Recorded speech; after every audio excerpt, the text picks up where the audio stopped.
with sports and news and what to do. We're here for you. It's your TV, you're watching WTOP. Your TV, thanks for watching WTOP.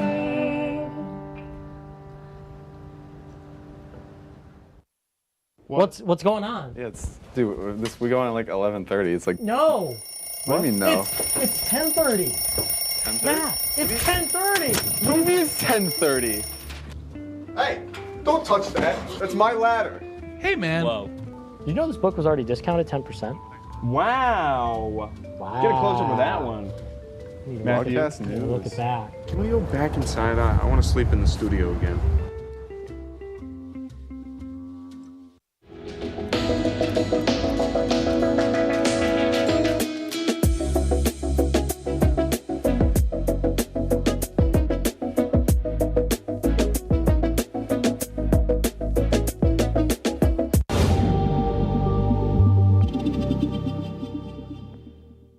Welcome back. It looks like Matt thinks he's a kangaroo or something now. I don't know, but he's looking comfy over there with a stuffed animal and a sweater on. And it's time to do my favorite segment and the one that I get to win every time we do it, which is drafting our teams to go head to head. I have won every time so far, and why not continue the streak this time? I'll take the first pick since we are doing winner's choice. Now it is time to see what teams we get to choose from. First off, that's CeeDee Lamb to you. It's no stuffed animal. But anyway, go ahead. My bad. All right, so up first, let's see what team I get.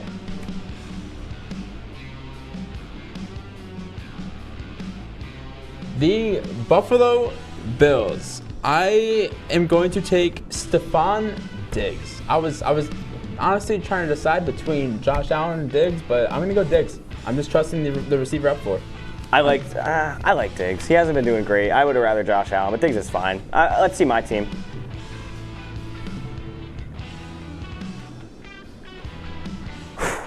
The Jags. You got a lot to choose from there. There is a lot to choose from.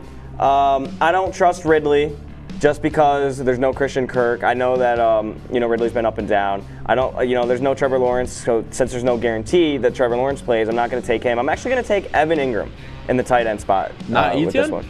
Not Running back Etienne. four in the year? I think I can get some better running backs here, Ryan. I don't know. All We're right. going to go Evan Ingram. You do you, man. Up next, who do I get? Kansas City Chiefs. Well. Oh, I wonder who you're going to pick. Yeah, the same pick that I had first round in my own fantasy league. Travis Kelce, which is a no-brainer. So there we go. That one hurts a lot. I got to come back from that. Let's see what we got. Oh! Come on. Alvin Kamara. Lights Kamara action. Come on, give it to me. Yeah, no debate. There's no one else on that team I'd really want to have. Kamara's been outstanding the last couple weeks. So, yeah, I'll take Kamara at my first running back. Fair enough. What do I get? Green Bay Packers. You know what? I need a little love. I'm feeling Jordan. Let's go. Wow. Let's go Jordan Love. That's what you went with. That's the Took line. him over Patrick Mahomes. Take Jordan Love over Josh Allen.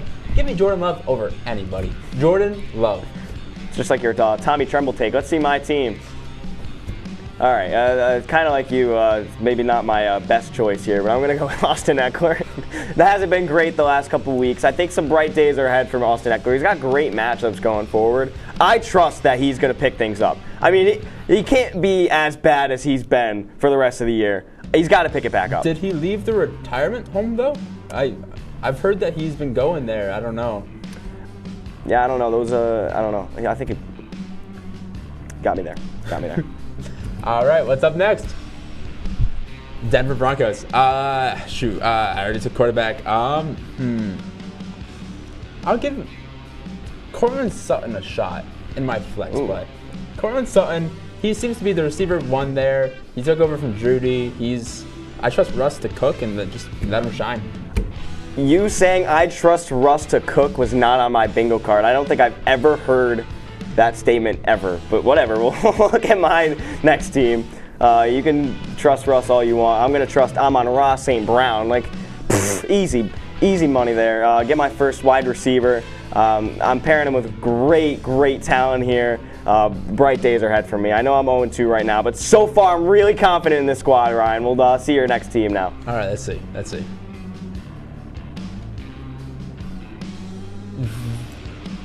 The Look at this guy. Come on now. The Bears. Yeah, I got a receiver left, but I need that upside. I'll take Roschon Johnson, the rookie. I think he's taking over this backfield. I think he's getting passes. Give me Roschon Johnson. You know what? He's gonna outscore Eckler.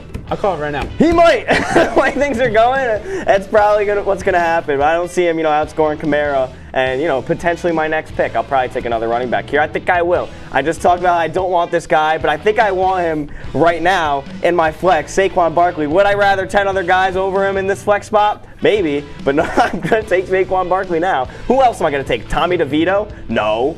Saquon, come on now. Tommy DeVito. The New York Jets. Give me Breece Hall. Give me Breece Hall. Because I'm gonna hold on to that receiver spot. Trust I get, somebody good, like maybe the Dolphins. I would love to get the Dolphins. That'd be great. So Jets, give me Breece Hall. Gonna run all over. I'll take it. Okay, that's fair. You see what my team is? Looks like Tyreek Hill's gonna fill my wide receiver 2 spot. You're gonna get your first loss of the year. Calling it. I don't even need to draft the rest of my team. I'm stacked. You could put Garrett Chan back in the control room as my quarterback, and I'd probably win. I just don't. How does Tyreek do that to me? That's terrible. All right, let's see. Oh, DK Metcalf, that's 37 points, like something like that. That's a fair last matchup, week. actually. I'll take DK Metcalf. I got a little too cocky. That's a fair matchup. Yeah. Sit down. It's all right, I'm getting a banger right here. No, I'm not. Colts defense, good enough. I'll take it. They put up what, defense. like 20 last week? I'll take it. Maybe we'll get another. Well, maybe we'll get lucky again. I'll take the defense. You could have had. I believe you have a quarterback spot. You could have taken Gardner Minshew. Oh yeah, that would have been a good choice. No, I'll leave my quarterback up to chance. You do you, man. San Francisco 49ers. I will take the San Francisco 49ers defense. You know what? Nick Bosa, all day, every day. Okay. Who's my quarterback? Oh, jeez. Aiden O'Connell. Leave it up to chance. I would have rather Gardner Minshew. I don't think it makes much of a difference, though. I'll take Aiden O'Connell. It's fine. It is what it is. And you said you'd take almost anybody over Jordan Love. You're going to take Aiden O'Connell I didn't over say Jordan? all that. I didn't say all that. I love Jordan Love. Don't get me wrong. Yeah, that's what I thought. All right, so after the break, it is time to celebrate a little Christmas together, as well as doing a little show recap. Coming up.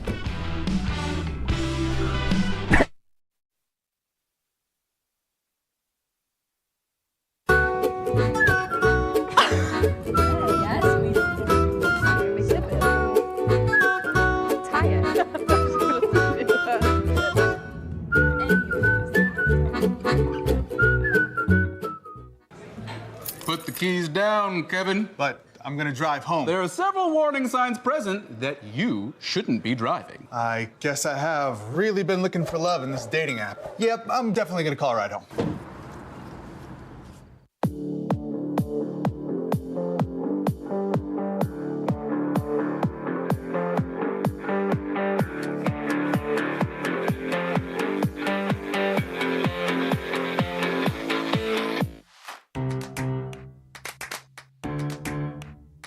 We'll deep dive into our feelings in our Real Talk segment. Stay tuned because it's about to get real.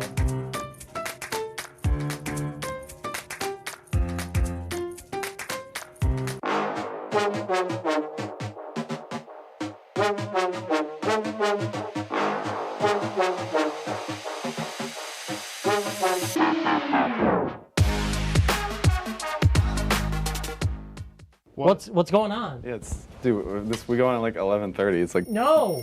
What do you mean no? It's 10:30. 10:30? Matt, it's 10:30. What do you mean it's 10:30? Hey, don't touch that. That's my ladder. Hey, man. Whoa. You know this book was already discounted 10%? Wow. Wow. Get a close up with that one. Broadcast news. Look at that. Can we go back inside? I want to sleep in the studio again.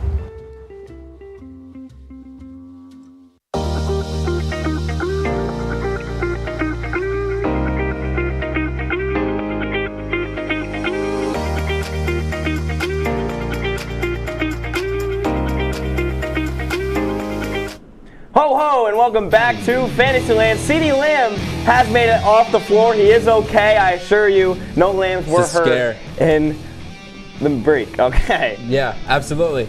Just a heads up, the punishment for when you lose will be on live on our Instagram, and yeah, I'm looking forward to watching it. By the way, speaking of punishments, did you want to sing any Christmas carols before we have to go? Or? Right now? Yeah, it's up to you. You good? I'm fine. Okay. I sung enough last week. My throat's still a little dry. That's fair. We loved your singing last week. I was looking forward to hearing it again, but that's totally okay. Now, to be festive, it is time to see who has been naughty and who has been nice. For me, I got to give it to Zach Taylor. Tried to lose against the Jacksonville Jaguars, and when Jake Browning was 17 for 19 and looking absolutely brilliant, Zach Taylor decided it was time to ask Tyler Boyd to throw the football, which the team, of course, listened, and Boyd threw it to the Jaguars. And although people blamed Boyd, it was really Zach Taylor's fault, and therefore he should be on the naughty list. I agree. You know who's on the naughty list this year, Ryan? Who? It's me. I'm on the naughty list. I'm going to lie. I'm not a great fantasy manager. I know I put up this front on this show. I had a big blunder the other day. Did you check with Santa, or? No, not yet. I'm going to talk to him after the show. But what I did was, Jonathan Taylor goes down. You know who I dropped for Jalen Hyatt? I dropped Zach Moss. For Jalen Hyatt? For Jalen Hyatt. I'm on the naughty list for that, automatically. Yeah, I mean, I don't think Santa can do much. I mean... No, I'm done. I'm cold. He does a lot, but... I don't think he can fix that. No, I don't know. Now, for my nice guy, I've got Sam Laporta. He has caught 64 passes for 670 yards and 6 touchdowns, catching 74% of his targets. With those numbers, he's the first tight end in NFL history to amass at least 55 receptions, 550 yards, and 6 touchdowns through 12 career games. In my opinion, he should be right up there with Stroud and all the other rookies because he is even outperforming Travis Kelce these past few weeks on my fantasy team. I have them both. Yeah, Laporta has been phenomenal. You talk about young studs. It's Jordan Love. Come on, man. How do you not like this guy? I know you talked about him earlier, and I kind of flamed you for taking him. But no, he has been really good, and he carried me last week. I needed him for a win. I needed to win last week to maybe have a shot at the playoffs. I had no Tank Dell. Ridley did what Ridley does, and my season was riding on Jordan Love. He delivered the love bomb, and here we are today. Jordan Love, thank you. Yeah. Nice list. I think that concludes the naughty and nice list. Now, I just want to say this is our last episode of Fantasyland. We are going to do that Instagram Live, but this is the last episode. I want to say thank you to a number of people, starting with you, the audience. Thank you so much for watching. I greatly appreciate it. Matt and I have talked about this, and we love you guys. Thank you guys for watching. Matt, who would you like to thank? I'd like to thank, everyone in the control room. We got Connor Dickman on audio. We got Matt Rivenberg, our assistant producer here. Ziggy has been doing a great job at the TD board. Garrett Chan stepped in tonight for Hannah Katz. Hannah Katz was great all year. Not the first time Garrett Chan stepped up for it. And Jasmine Cole has also cooked up a couple videos that we'll watch to close out today's show. And we got Zach Greenspan behind the camera here as well, also running teleprompter. He's double dipping tonight. So immaculate crew that we have here on Wednesday nights. Can't thank them enough. And can't thank you guys enough.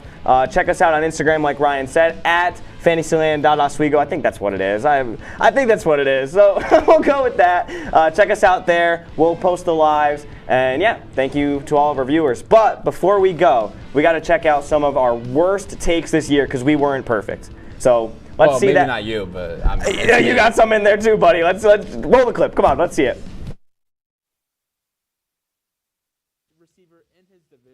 Justin Jefferson is number 18, DJ Moore is number 7, even Amon-Ra St. Brown, who you all saw me take in that segment before, is number 9. Top 4 is the Dobb father himself. It's Josh Dobbs. I mean, he's probably taken up in most of these leagues right now, but he's still available in 35% of them. That's for the quarterback 7, that's not bad. I think there's a lot of people who could be looking towards a guy like Dobbs, and they just are avoiding him. So I'd go pick him up. Like, if you got Kyler Murray, like, why? You know what I mean? Like, why? Go get Josh Dobbs. Come on now. Trevor Lawrence, Dak Prescott. It's a great question, and I could see it going either way, honestly.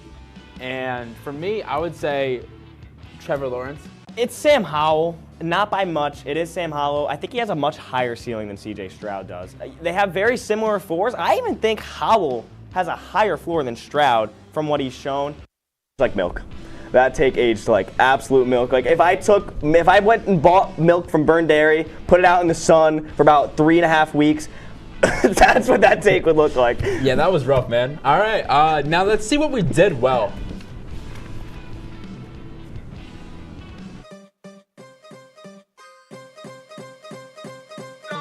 Boy, Dak Prescott, yeehaw! The Dakinator in his last 4, QB1. That's so wild. I think that these teams are the exact same teams as last time. No way. Team, I got some dogs here. Lamar Jackson, dog. I mean, Travis Etienne, dog. I mean, Devin just killed Keenan my Allen, Giants. dog. Dogs. My team's the dogs. I'm gonna start barking next week at you when we come back. Are you done? She wears high heels, I wear sneakers. She's cheer captain and I'm on the bleachers, dreaming about the day when you wake up and find that what you're looking for has been here the whole. I'm gonna hit the panic button again on him, and just utilize his value as a wide receiver 1 on his team, and try to see what you can get out of it. What about you? I'm following suit. There it is. I love it. Go. Do something. Do something. He hasn't moved. For you, I got Isaiah Pacheco. And know who else I got? I got Isaiah Pacheco. Who else do I got, Jaden? I don't even remember who I got. We're gonna see right here. We got James Cook. That's who I got for you. Thank you for watching, and I've been hitting the gym. That rematch with Kenny's coming. I've been hitting the gym. It's happy Swole days, everyone. We're from the Swole. I don't even know. Close it out, right? All right. Happy Hanukkah, Merry Christmas. Whatever you celebrate, have a great time. It is a great time of year. That's going to wrap it for the last episode of Fantasyland. Thank you again for.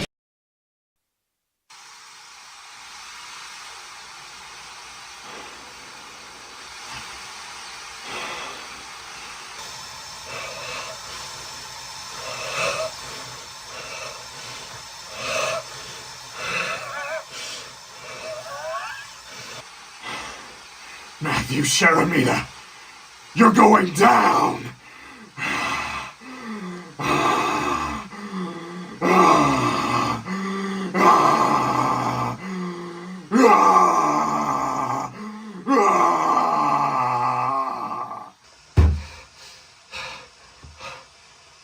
Evan, I need your help.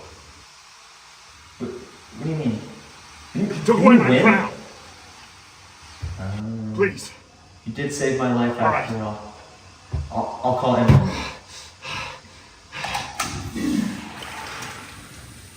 Emily, Yeah, what's up? Charlie needs our help. We gotta, Okay. last Laker. We're gonna meet up in. Actually, don't worry. Okay. I probably should have asked that. All right, I'll see you soon. Yeah, bye. Hey, Chris? Hey, Emily, what's up? Yeah. Charlie's working on something. Oh. Evan, I need your help. All right. Here, let me call Austin. Bye. Talk to you later.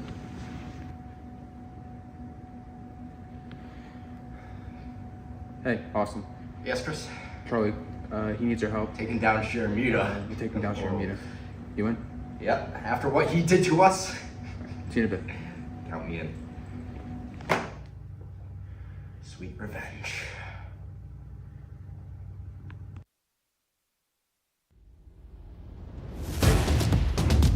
Okay, so what are we gonna do? Okay, so wait. Charlie, since you're the oldest, I think you should take it. I think you should, spearhead this our revenge program. I think you're right. Evan, what do you want to do? Whatever Charlie wants to do. You're gonna go get us some snacks. I'll get us some snacks. Here. We'll get us some snacks. Snacks. Okay. You're gonna drive us to the place. Okay, I can do that. You're a driver. I'll do that.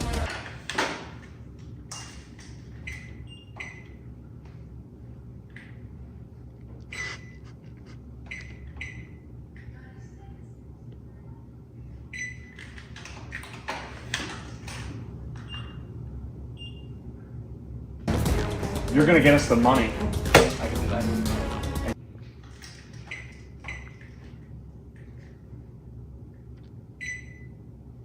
You You're gonna get anybody who gets Excuse me, excuse me, excuse me, excuse me, you have the most important job of them all. What?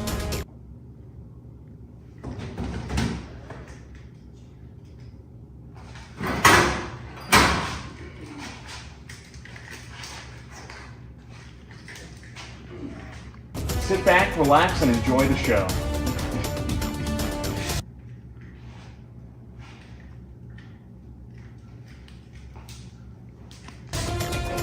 Smile right ripped off his face. The vending machine's broken.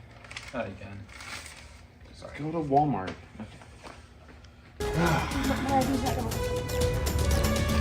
figure it out.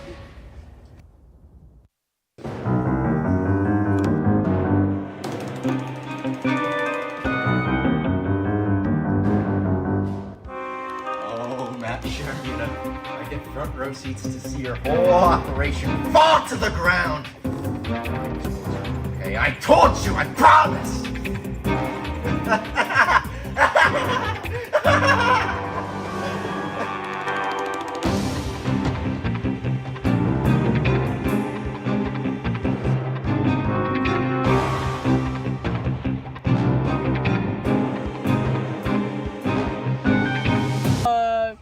Guys, I have to come clean to you guys about something. Yeah. What's up?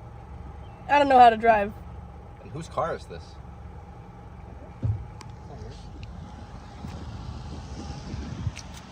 Once I hit this big red button, I will erase the leaderboard and be the last Laker. No, I'm the last Laker, Charlie. No, I'm the last Laker. Oh, that was the last Laker. I'm the last Laker! Oh man, life sure is sweet now that I'm a college grad. Feet up in Turks and Caicos, no more WTOP-10, and surely no one will call and interrupt my peaceful vacation.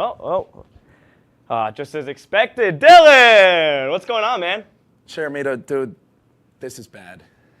Dude, what do you mean this is bad? I'm in Turks, man. I'm in Turks, college graduate. What do you mean this is bad? No, dude, I mean like the last Laker. Yeah, Dylan, I'm not understanding because we put on a great show last episode. People loved it. I got to see Scott Brubaker eat ketchup. I got Coley Siena to come to WT for the first time in like a year. And Charlie Harkins, he lost the whole thing. It's great, it's great. Come on, what are you talking about? No, man, that's the problem.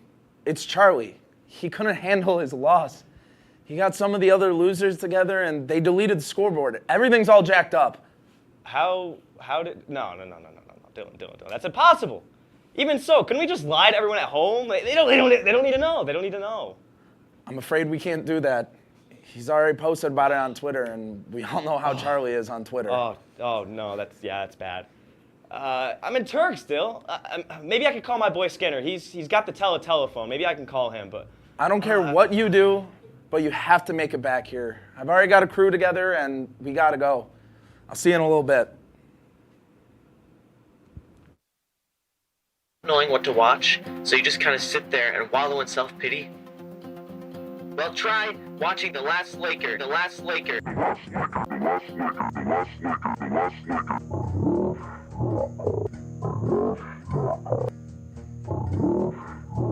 The Last Laker, this Wednesday at 7 p.m., hosted by Matt Sharmita, only on WTOP. Would you like to try snacks from faraway lands? Or snacks with bizarre flavors? How about snacks in new ways? Or snacks you've never tried before? You don't have to go far to find these snacks. They can all be found here at Snacks on West 1st Street.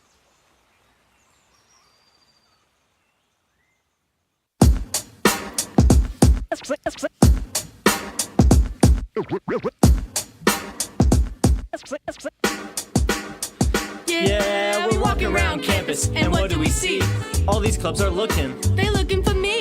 There's hockey. There's improv. So much to see. So let's go try them out and see how they be. Come on and please watch. Our embarrassments free. Tune in to Amateurs on WTOP.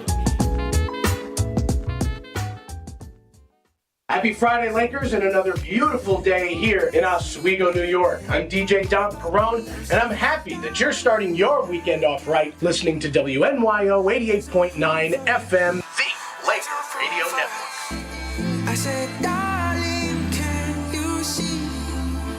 There's no room for us. There's no room. Now our lives are changing. Promises keep slipping. And I always knew it wasn't you. It wasn't you. Now our lives are changing. Promises keep slipping. And I always knew it wasn't you. It wasn't you. Oh, thanks to Ryan Skinner, we made it, and welcome back to the series finale of The Last Laker. I am your host, Matt Sharamita. Now, because of the whole leaderboard thing, we got to start things from ground zero, meaning that tonight, anything can happen. We are going to send things outside here in a second in front of Cooper Fitness Center for our first contestant of the night. That's Tug of War. But before we do that, let's check in on two guys that know a thing or two about finales. Jill's father is in the hospital and you called and asked about him on a cell phone? What, no good? Faux pas. Sorry. Baby, a street cell phone call is the lowest phone call you can make. It's an act of total disregard. Oh, hey, Shat. Hey, man. Long time no see, man. What are you doing? Just watching, the Seinfeld finale over here, yeah. The finale? Yeah. Dude, I don't know what it is about finales. You mind if I sit here? Yeah, go ahead, man. I don't know what it is about finales. Welcome, Whoa. with a tear in my eye, to the series finale of Lake Night. But nobody can ever get them right. This one's a stinker. This one's a stinker. Yeah, I mean, I don't know what it is. Just a lot of jumping the shark. Stories don't get concluded. I'm hearing in my ear that there's a commotion in the hallway. We got to get a camera out there. Somebody get a camera out there. There's something going on in the hallway. What are you talking about? Let's go out. Somebody get a camera out there. I spent every last dime trying to get it back. No, you don't.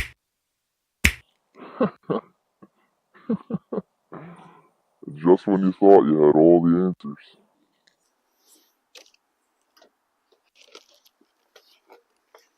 I changed the game forever. You're forever champ. Just can't condense it down to one good finale. Can't condense it down. Everything's so confusing. Here. Let's go. Madeline, real quick. Sorry, I'm getting a phone call. Who are you? I'm Madeline Schmidt. Madeline Schmidt. Here, let me take this phone call. I'm sorry, Madeline. Sorry. Let me take this real quick. What are you getting? I'm sorry. What are you getting a phone call for? We're in the middle of it. You know what this is for. You know what this is for. What? You know what this is for. You're leaving? I have to. You know what this is for. Oh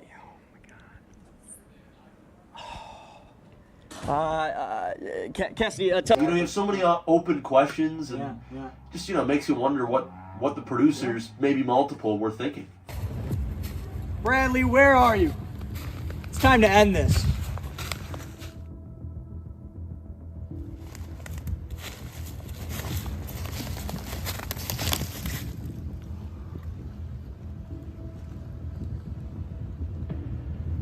Everybody's so alive. Yeah. Nobody dies. Nobody's It's getting killed. I don't like awful. shows where nobody gets killed. Looks like Lake Night really is over.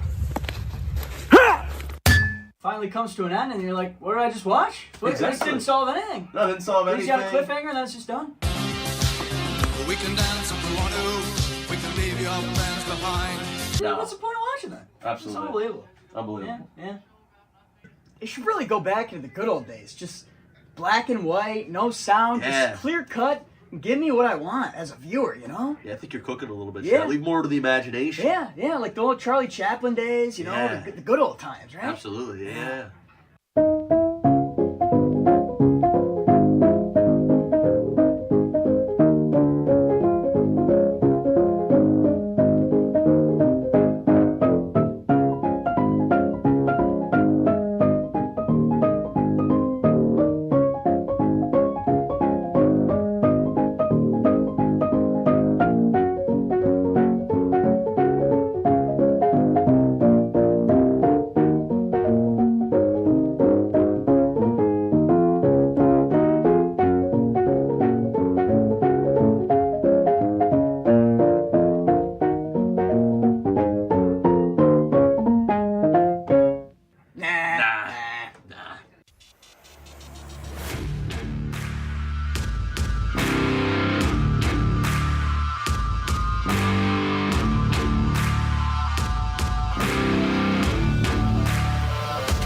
Butchers! The Cannellate Show. It's the break with Scott. And Haley. It's Mike and Logan. Unplugged.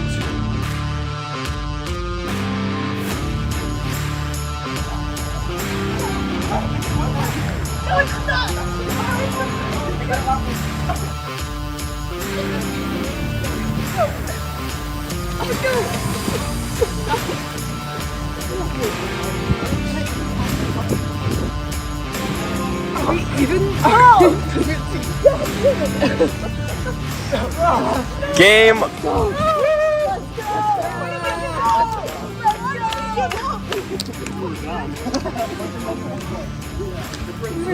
rigged. It's rigged. We were so close.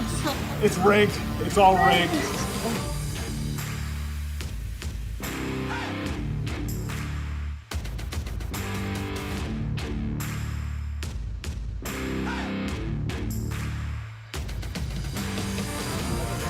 Are we ready over here? Are we ready over here?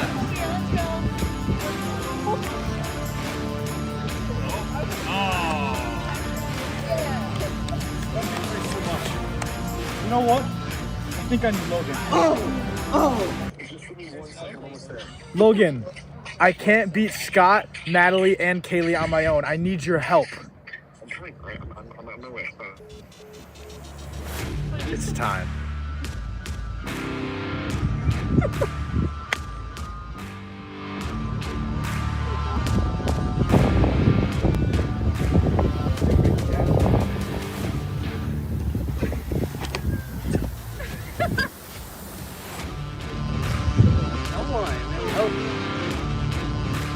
It's going down.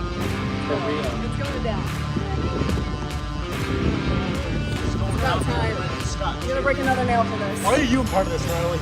Are you kidding me, Logan? She's a part of the break. The break with Scott and Kaylee and not Natalie. Are you like 7 years old? The break Shut with up. not Natalie. Shut up. Too late. Already spoke. Spoke wisdom, spoke truth.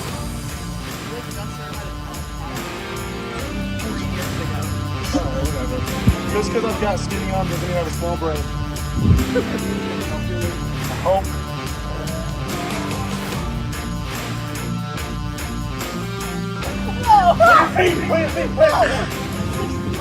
Wait a minute. No. Logan! No!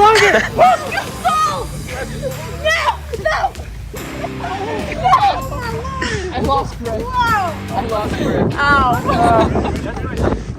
Mike and Logan unplugged. Too tired. Just out of breath. Love Logan Russo. Just going down. Guys, it's been a good run. I got 3 more years left in me, so we're good. Ready? Oh.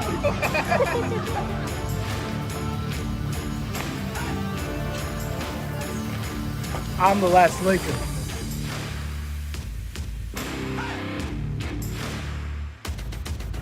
I love you, brother. He deserves it. What it's all about, respect. He deserves it. It's a good game. I couldn't have made it without you. Oh, this guy. We're good.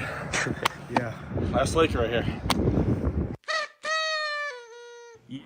Yeah, that's Mike Neckers, everybody, the winner of the tug of war match. And now Mike told me that he was not satisfied with that win. He said I went a little bit easy on him. So tonight, you kind of see in front of me, we've got some tenders. I welcome Mr. Mike Neckers, the winner of tug of war. And Mike, why don't you explain why we have the tenders in front of us today?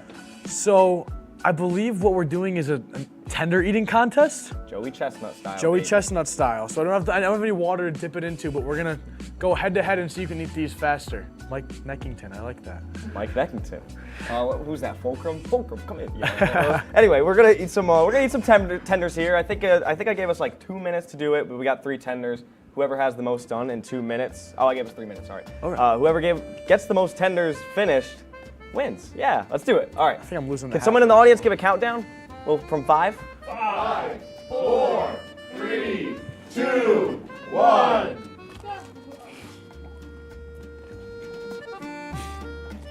This is gonna be horrible. They're so dry. They're so dry. I'm getting the dipping sauce out. Can someone get me my drink? No, that's not fair. I don't have a drink. No, that's cheating. Oh, this is so dry. Kenny, please. Kenny. You have to share with me. No. Give him the drink. Give him the drink. Let's get the drink. Austin, throw me that water bottle. No, it's not. It's empty. Holy smokes! Here, Mike. We can be cordial. Also empty. So Matt, how you been, man? I've been good. Wow, that's a good shot. You know, I graduate here in about 4 days. Yeah. As one does. That's an exciting feeling. How are you, Mike? You know, I've been good. Our last episode of Unplugged went really well. I saw. Helping out a lot with senior week, so. Oh, we love to have you here, Mike. I love being here. I think we're both one tender down here. Yours are much smaller. I'd like to point that out. Can You're you get a zoom on his tenders? You're a much bigger guy, Mike. Yeah, zoom in. Zoom in. There you Look go. at those tenders. They're so much smaller. That's still fair. Zoom in on this. It's ridiculous. All right, we got about a minute 30 left here, Mike. I feel That bad. was one bite of that tender? That's crazy. That's so crazy. What can I say? Where's the cheater? I'm not Joey Chestnut, man. Never be Joey Chestnut. Some nice ambient sound in the back. We got a minute. I'm finishing this last tender. I'm not. Anyway, Mike. You know I used to work at Tully's Tenders. I did. Can I be so honest with you, Matt? I think Tully's is really overrated. I do too. Okay. Oh, you're getting booed. Wow. That's crazy. This is crazy. He's cooking, guys. Yeah, no, I used to work there. I don't like their honey mustard, but I'm gonna go for it anyway. But I don't know what I can and can't say about the company. Give us your words. So I might just leave it. I might just leave it as I used to work there. Jeremiah Sparks, I used to work with him too. Basketball guy. Oh, wow. I used to work at McDonald's. Wow. I don't know if that has any real meaning here, but. All right, Mike, one more bite each. I think you lost anyway. Yeah. It looks like a shrimp. Look at that. That's like a shrimp. Wow. He's out here playing with his food. One bite. Well. Oh wow, I was not right first. Okay, hang on. Give me a second back there. We're out of time, but I did win. But I want to send this off as a extension of gratitude to you coming on my show. I know we couldn't get your other guest. I don't know if you want to. I can shoot him a call. Okay, let's see if we can get Logan Russo on here. But you know, you guys now have one of the more loved shows on WTOP-10. I hope you guys know that. Like a lot of love towards your way. And one of my favorite segments. We got Logan Russo here. Let's stick him up. Stick him up right here. Say hello. Say hello. Get him on FaceTime. Get him on FaceTime. We'll stick him up right Switch here. into FaceTime. Switch into FaceTime. All right, Logan Russo. Oh, where'd he go? Oh. Go here. I'll call him on your phone, and you get the guitar. Hang on. Can we? He's not answering. Logan. Call back. Call back. Try one more time. All right, we'll call him back. We'll stick him up here. But because we're on that, he's calling. He's calling. He's calling. I'm trying. I'm trying. Is my phone not working? Whatever. All right, let's sing. Let's sing. Take it away. He says, "Nice to meet ya." His name's Matt Sharamita. Where can you find him? You find him in the office or at the gym. The gym is where he'll greet ya. If you ask real nice, he'll treat ya to a dinner and dessert. Gosh, we love him. Oh, we love you too, Mike.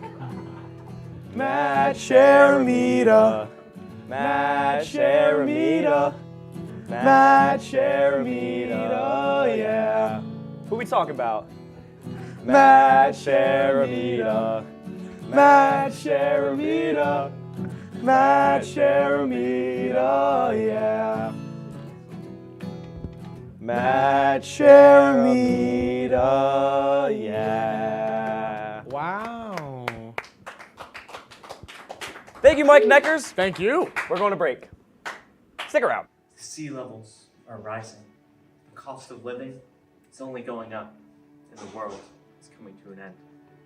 But there's only one man who can save us from this. There's only one Matt Sharamita. I'm Matt Sharamita, and I approve this message. Breathe.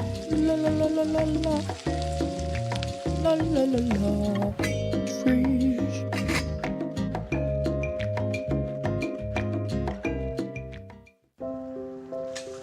I want to eat apples and bananas.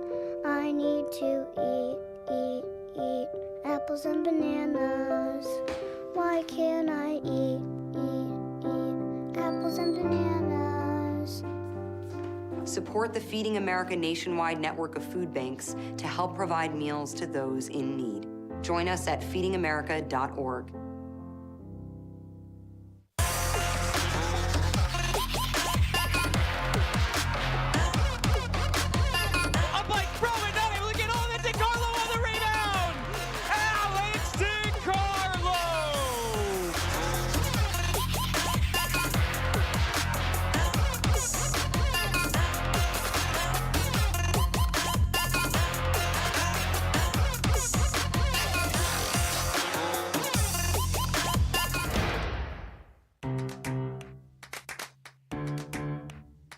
We'll deep dive into our feelings in our Real Talk segment. Stay tuned because it's about to get real.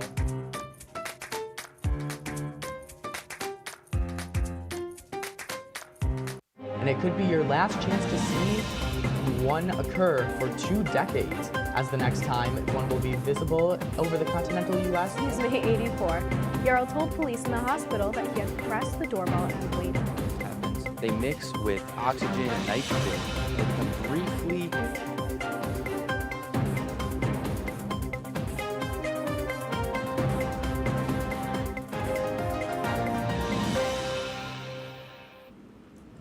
Well then, we're gonna start here then. Oh, okay. Whoa.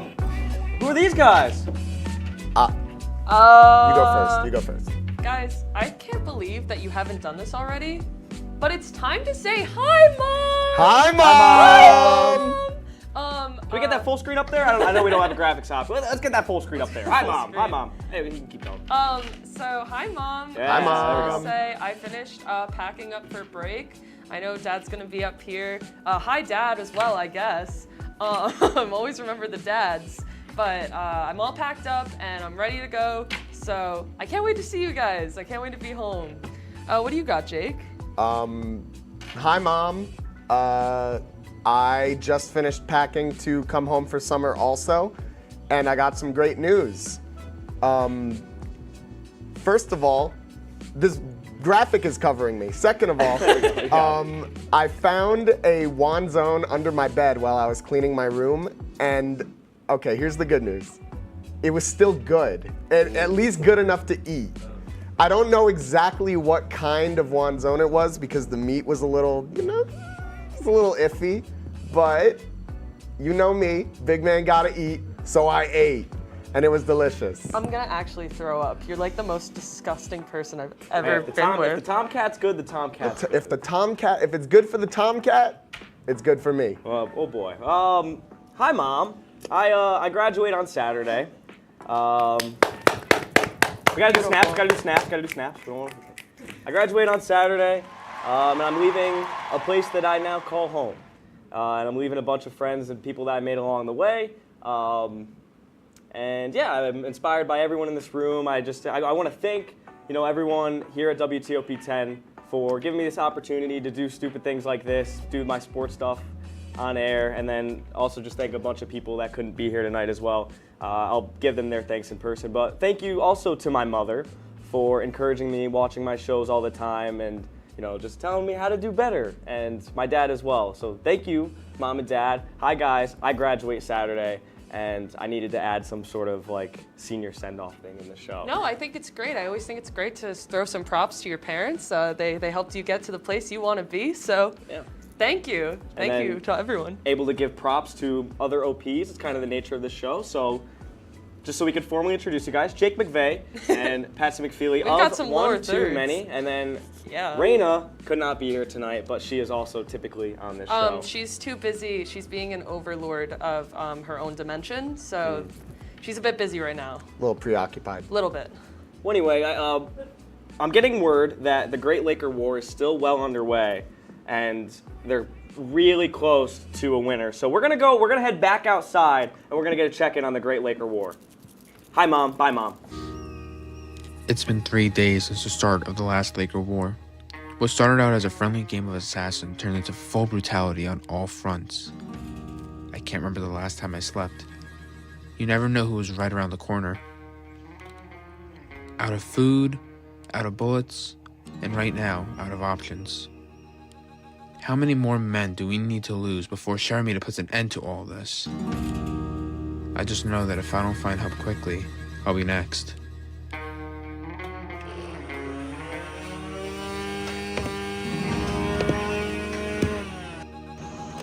I wonder where Austin is.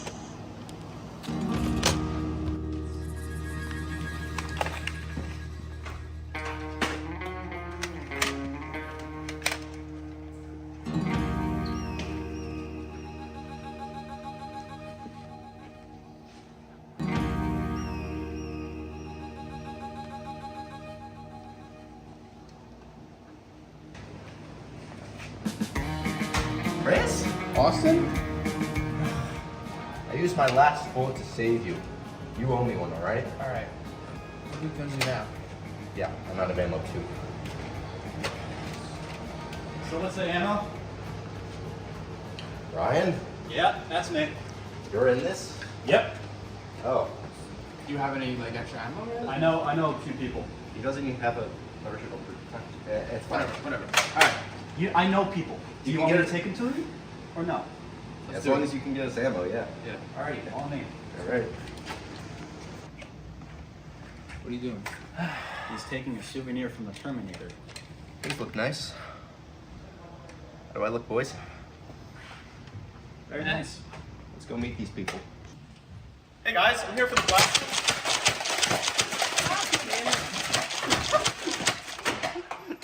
Let's do this quick. Come on. Yeah. Yeah.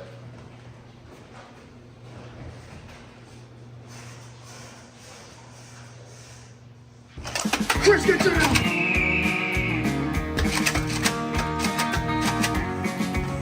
Get up.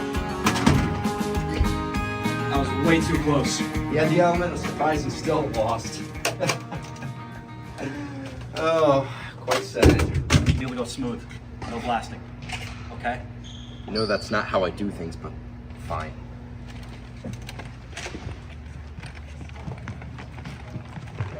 Fellas, we need darts. Can you do that for us? Sorry, man. Our allegiance lie with Emily and Evan.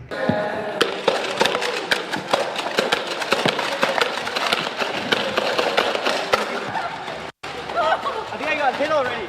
Oh yeah, I definitely got hit. I'm respawned. Oh, I got hit again. Come on, man. You know me. You know me. Sorry, man. We survived Binghamton together. Not gonna happen. They're already out. What's the point of helping two people who are already dead? We just can't. Loyalties. What can you offer? I can offer Ryan here. I mean, like, he's pretty buff, pretty cool guy. That's a really nice brick. You ever notice that one? That specific brick, I haven't looked at in a while. All right. Cheese it!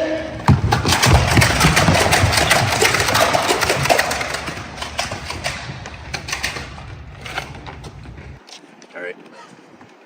Next up, the Long Island Python. Long Island Python. You know he already took out Amateur's International Journey and Unplugged. And we're next on the chopping block if he isn't taken out now. And can you just imagine how many more shows will be taken out if he stays alive? Yeah. We gotta take him out. Let's get moving. I'm with you till the end of the line. Oh. Let's go. That is. Oh yeah, I forgot to say something. What? Matt told me not to let you guys win. You literally just said you were with us to the end of the line, like not even 6 seconds ago. Matt Sharamita hired me. It's called The Last Laker for a reason. The host hired you? Yeah. Why? I knew it was rigged. Ah! It was rigged from the start. I guess. Doesn't mean we're gonna let you win it.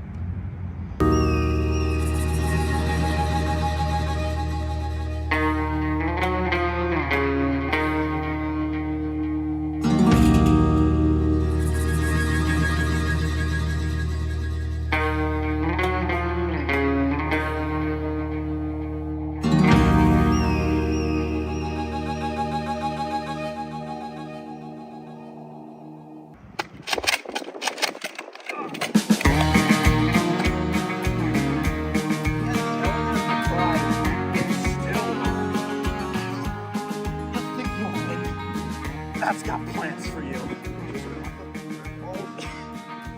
You're not gonna win this game. And you're fools. We'll see about that. Come on, Chris. At least I can trust you.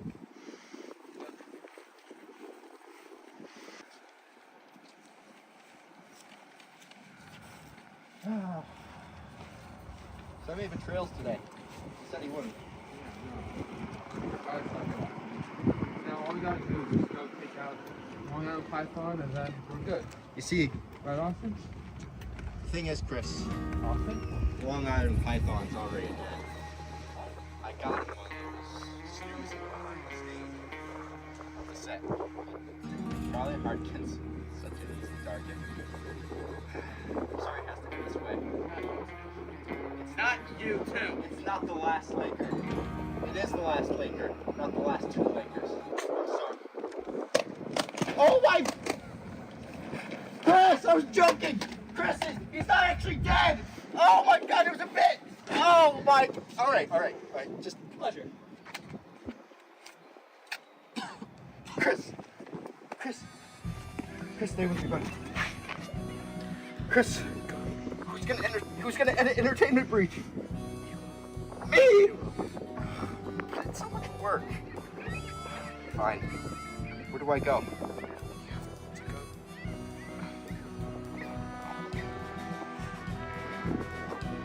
It's on my own now.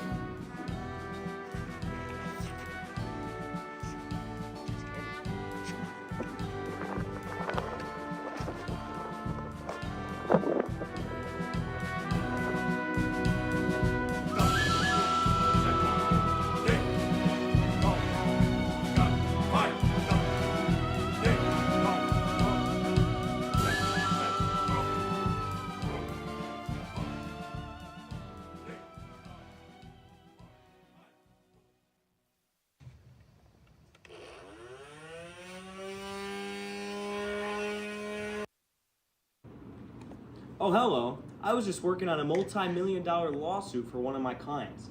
Now, I know what you're thinking. Sharamita. A lawsuit sounds great and all, but who am I going to sue?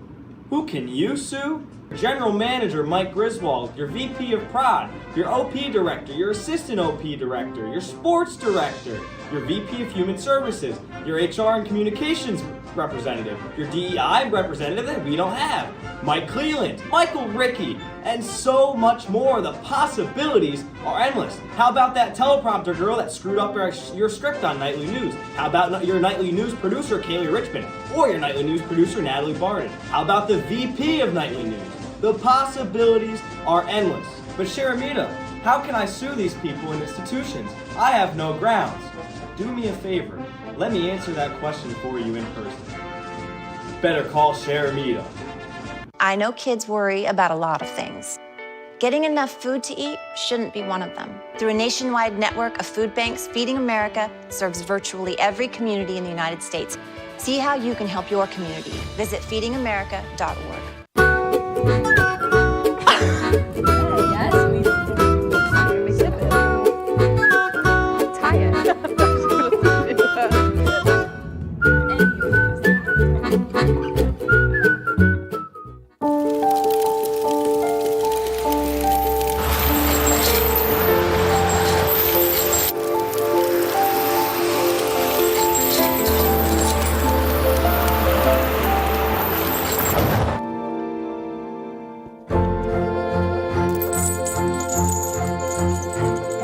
you know dragging chains can spark a wildfire? Only you can prevent wildfires.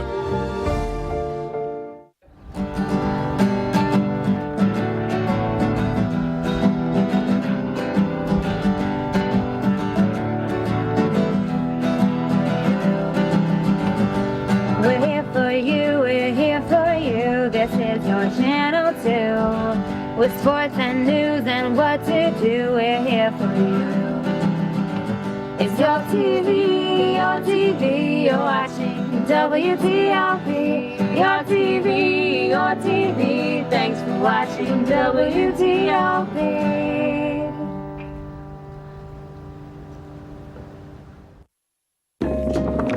La la la la. Free. La la la la la la.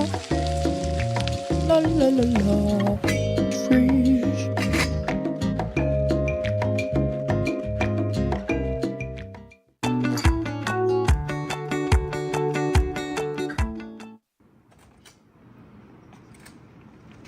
Thank you, sir. Of course. Nice. Good. What's this? What is this? Your goal is to be free. Yeah, we're going to. Ain't that a snake? I was gonna say we're going to Temple University or something. Of coding? Like what? I didn't realize we were computer science majors over here. Python. What is where you? Wait, Tank. Oh. What was that? What'd you say? You know something? Wait, you know I something? don't know. I think you know something. I don't know. Kenny, why'd you make that noise? What noise? Why are you doing that? Goal is to be free. That's supposed to be team. Python. Oh. I got some ideas. I got it.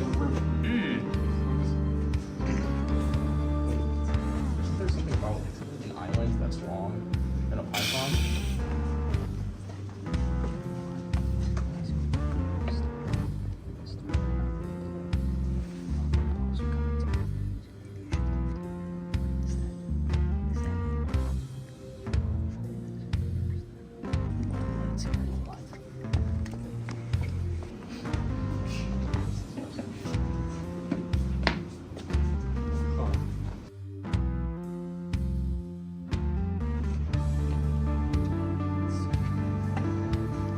The reason you're following us around? Nothing in particular. Just making sure you guys are okay.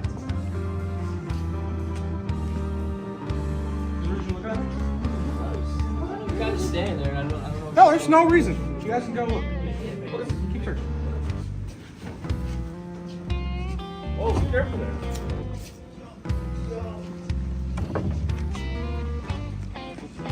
Really hope you're having fun, because this game has just begun. Some say low, others go high. The wrath of magic lie. Magic lie. Right here. Got a clue, Kenny. Hey! I do this. AP.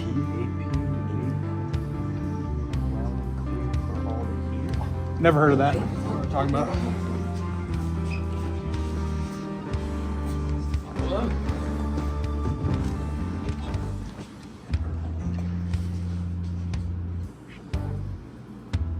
It's a lot of reading, man. I'm illiterate, so. We're not a good team.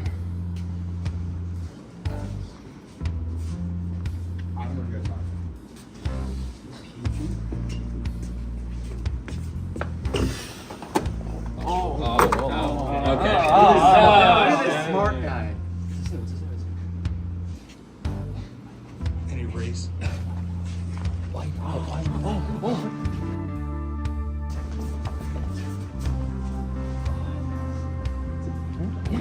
What? Look at that.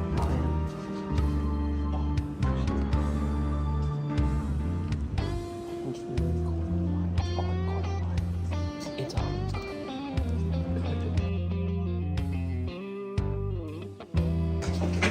It's back.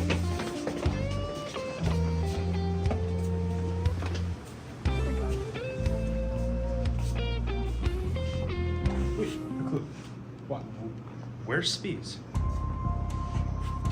What do you mean, where's embarrassment. Where is he? He was with you the whole No, time. he was with you. No, he wasn't. What do you mean? I walked in there Hey, and hey, you were look me in the there. eyes when you're talking to me. He's Ginger. How could you lose him? Well, what about these guys? Where's Kyle? Spizak? Who? Kyle, where did he go? Kyle Spizak. Who's Kyle Spizak? I don't know. He's the redhead. I like the Pittsburgh Penguins. Where is that guy? He likes to paint. Dylan. No, not Dylan. No, I'm talking about Kyle. Kyle Spizak, where Kyle is Spizak. Kyle Jebediah Spizak. I do not know where he is. Yes, I do. What is his name? Kyle Jebediah Spizak. Ah! It's Jason. Jason. Okay. You don't even know Kyle Spizak. Good for you. You don't even know Kyle Spizak. I'm still stuck in this last clue, man.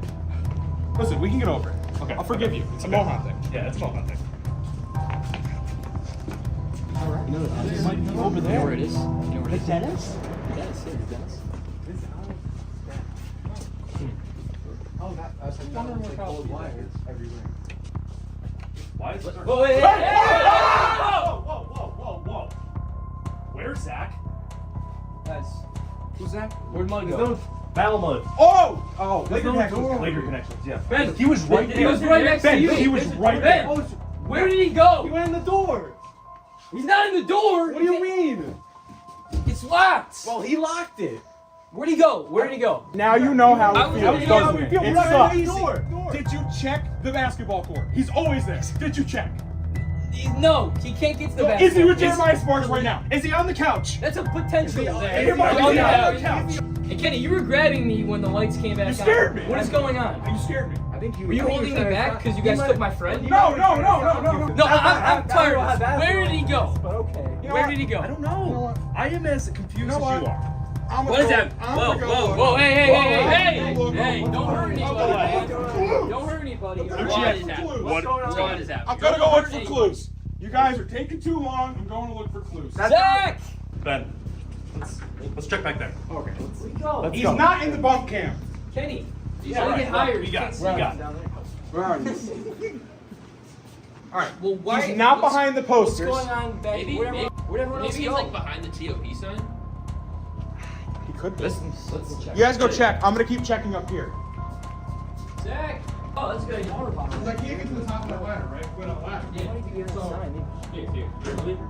Let me hold the ladder. Ah! What was that? What? You guys Hello? Ow. Hello? You good? Is that you? Yeah. I'm just trying to check the top of this ladder on this Yeah. ladder. I don't see anything up here. But what? We're looking. You We're looking okay? for Zach still, right? I got hit. By who? I don't know. It was very dark in there. Wait. Are we missing something? Where'd literally- Ben go? I walked. Hey, where's Ben? I don't know. You I'm gonna keep checking the top of this ladder with this Okay. Kenny, okay. be careful. Be Be careful. I got the statement for you. Are you looking for Ben now, right? Yeah. All right. Why would Ben be up there? Why? Yeah. I don't know. They were trying Who were too we high looking up. for before Ben? I don't. We're looking for Ben now, right? That's who we're looking for this We're entire looking time? for Ben. Yeah. Yeah. Where's Ben? Where are we? Ooh. Ooh. Well, That is a good idea. That's a good spot. That's good. Ben! Joyce! Nothing. I think Kenny. What? What do you mean me? You were blaming me this whole entire time. Wait. And now you're just trying to check under the couch like an idiot. What do you mean? It was me. I From don't the know. You're the first one time- that's been looking in the weird spots. Look at the Okay, weird you know what? spots. Only Wait, the wait, person- I will prove my innocence. If he's under this couch, right? Yeah. Yeah. Logically speaking. Okay. If I move the couch, he'll be under it, right? Yeah. Yeah. Drum roll, please. No. No choice. And use the couch. As, What the? What? Hey! Hello? Joyce? Where'd Kenny?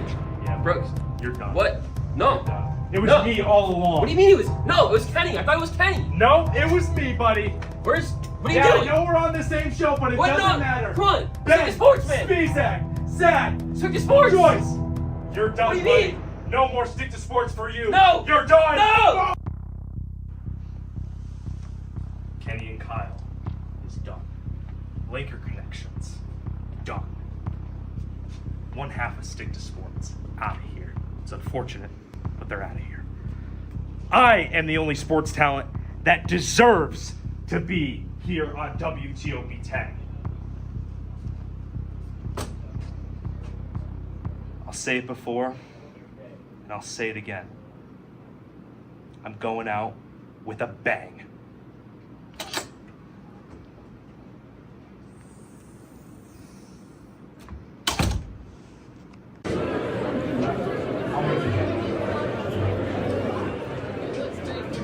So it's come to my attention there's been an issue with the count for the general manager election. Kenny Gerard will no longer be the next general manager. It is actually going to be Matt Sharamita. Now, hold on. I will now open the floor to any questions anyone may have. Mike. Yes, sir. Charlie Harkins from WTOP News. What made you recount the votes? Well, I was looking at the spreadsheet. First glance, I thought it was Kenny. And then someone said, actually, might be Matt Sharamita. I voted for him. Everyone's like, I voted for him. I was like, you know what? Let me look through again. And of course, I made a mistake, and it's Matt Sharamita. Mike. Yes. Chet Blarkins, the Oswegonian. Who's responsible for the miscount? I will not take responsibility, even as someone with only access to the spreadsheet. It was probably Kenny's fault. And that's all. Thank you for your time. Yeah, thank you, everyone. Thank you. Wow, what a time. I mean, a lot just happened. I mean, Austin Claus, he wins the Great Laker War, so that's over. The escape room went fully out of control. Alex Brooks kind of just took over there, went out with a bang. And now it's time for a friendly rendition of Are You Smarter Than a Fifth Grader? Let's meet our contestants of the night first. Charlie and Matt of The Interview Show. Guys, why the heck do you keep coming back on this show, and who is inviting you? It was a choice to not come back. I came to win. I like that answer. All right. And on the other side, our 5th grade student all the way from Fullerton Elementary in Omaha. Give it up for Jolie Santiago. Jolie, 5th grade. Have you ever done something like this before? No, I have not. No, never. How are you feeling about your odds tonight, Jolie? Honestly, I feel pretty good next to these losers. Wow, already throwing shots from the 5th grader. All right, we're going to get right into it in the first question. What is the name of the yellow vegetable that is typically shucked and buttered before serving? Charlie, Matt, do you have an answer? You got it. Let me think. Corn. That is the correct answer. Good job, guys. Nice. We'll go into the next question. What animal has 4 legs and makes a whoop sound? Charlie, Matt? Matt, you got this one. This. You love animals. This is your thing. Dog. It is a dog, correct. Interview show. You guys are up 2-0. Jolie, though, still a lot of time to catch up. We'll get into our next question. Finish the sentence. 7 years ago, our fathers blank. Is that a buzz-in from Charlie and Matt? Yep. Ready? Who art in heaven, hallowed be thy name. Thy kingdom come, thy will be done, on earth as it is in heaven. Give us this day our daily bread, and forgive us our trespasses, as we forgive those who trespass against us. And lead us not into temptation, but deliver us from evil. Amen. Amen, not what I'm looking for. What? That was word for word. Jolie, our fathers? Our fathers brought forth upon this continent a new nation conceived in liberty and dedicated to the proposition that all men are created equal. That is correct, Jolie. Very impressive to get the Gettysburg Address. We'll move into the next question. What is the answer to this math equation? Charlie, Matt? 3x minus y equals 12. What is the value of x? X. A to the x power. What are they? Hold on. Go back. Oh, that was science. Yeah. 2 to the y. Oh, see, it's a trick question. D. Whenever that's an option, that's the answer. Oh, yeah. That's how they get you. It is not. The value cannot be determined from the information given. Jolie, do you have an answer? Yes, I do. 2 to the 12th power, so option A. It is option A. It is a tie game, and we're going into the last question. What is this chemical compound? I memorized that. I memorized that from last time they showed it. I have a photographic memory. Perfect. I don't know what it is. Oh, okay. I really have no idea. Well, There's 4 O's. There's 4 O's. And then a P. And then a P in the middle. Poop. Poop? Poop? That is not the correct answer. Jolie, to break the tie. That's really easy, just so you guys know. All right. Ammonium phosphate. Are you sure? Are you sure that that is the I answer? think that's the answer. Yes, it's for sure the answer. Jolie, you are our winner. Charlie and Matt, you guys are not smarter than a 5th grader. It was ammonium phosphate. We're going to give you the point, Jolie. A 3-2 victory from the 5th grader.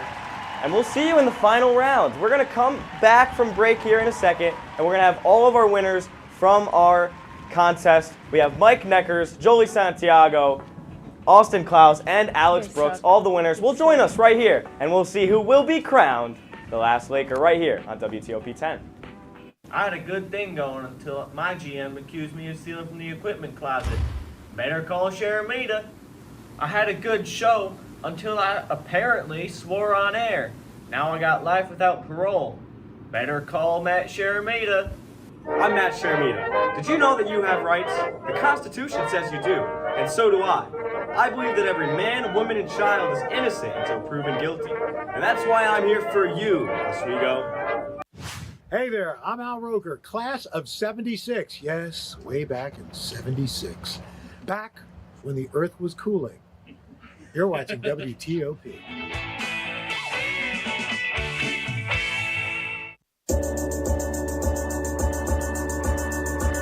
The Kinda Late Show with Chloe and Anna.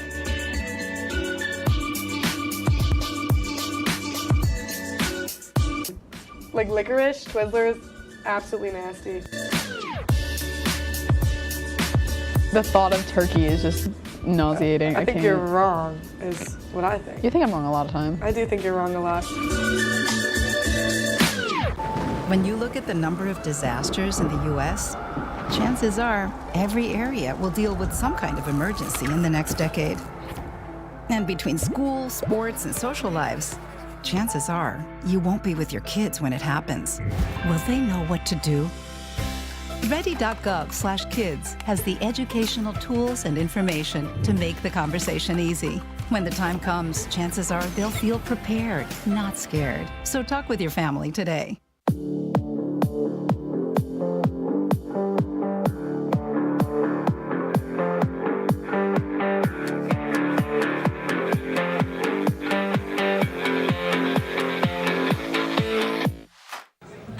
Put the keys down, Kevin. But I'm gonna drive home. There are several warning signs present that you shouldn't be driving. I guess I have really been looking for love in this dating app. Yep, I'm definitely gonna call a ride home.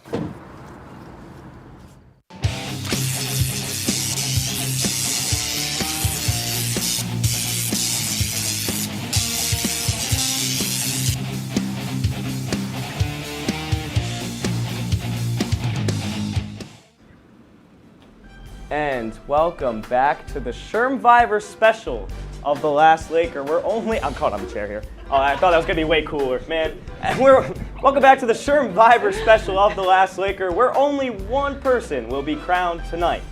Tonight's finalists are here, all the way to my right. Jolie Santiago of the JK show that was just the other night, and the winner of Are You Smarter Than a 5th Grader? Yep. Right here, we have Mike Neckers of Unplugged, winner of the Tug of War.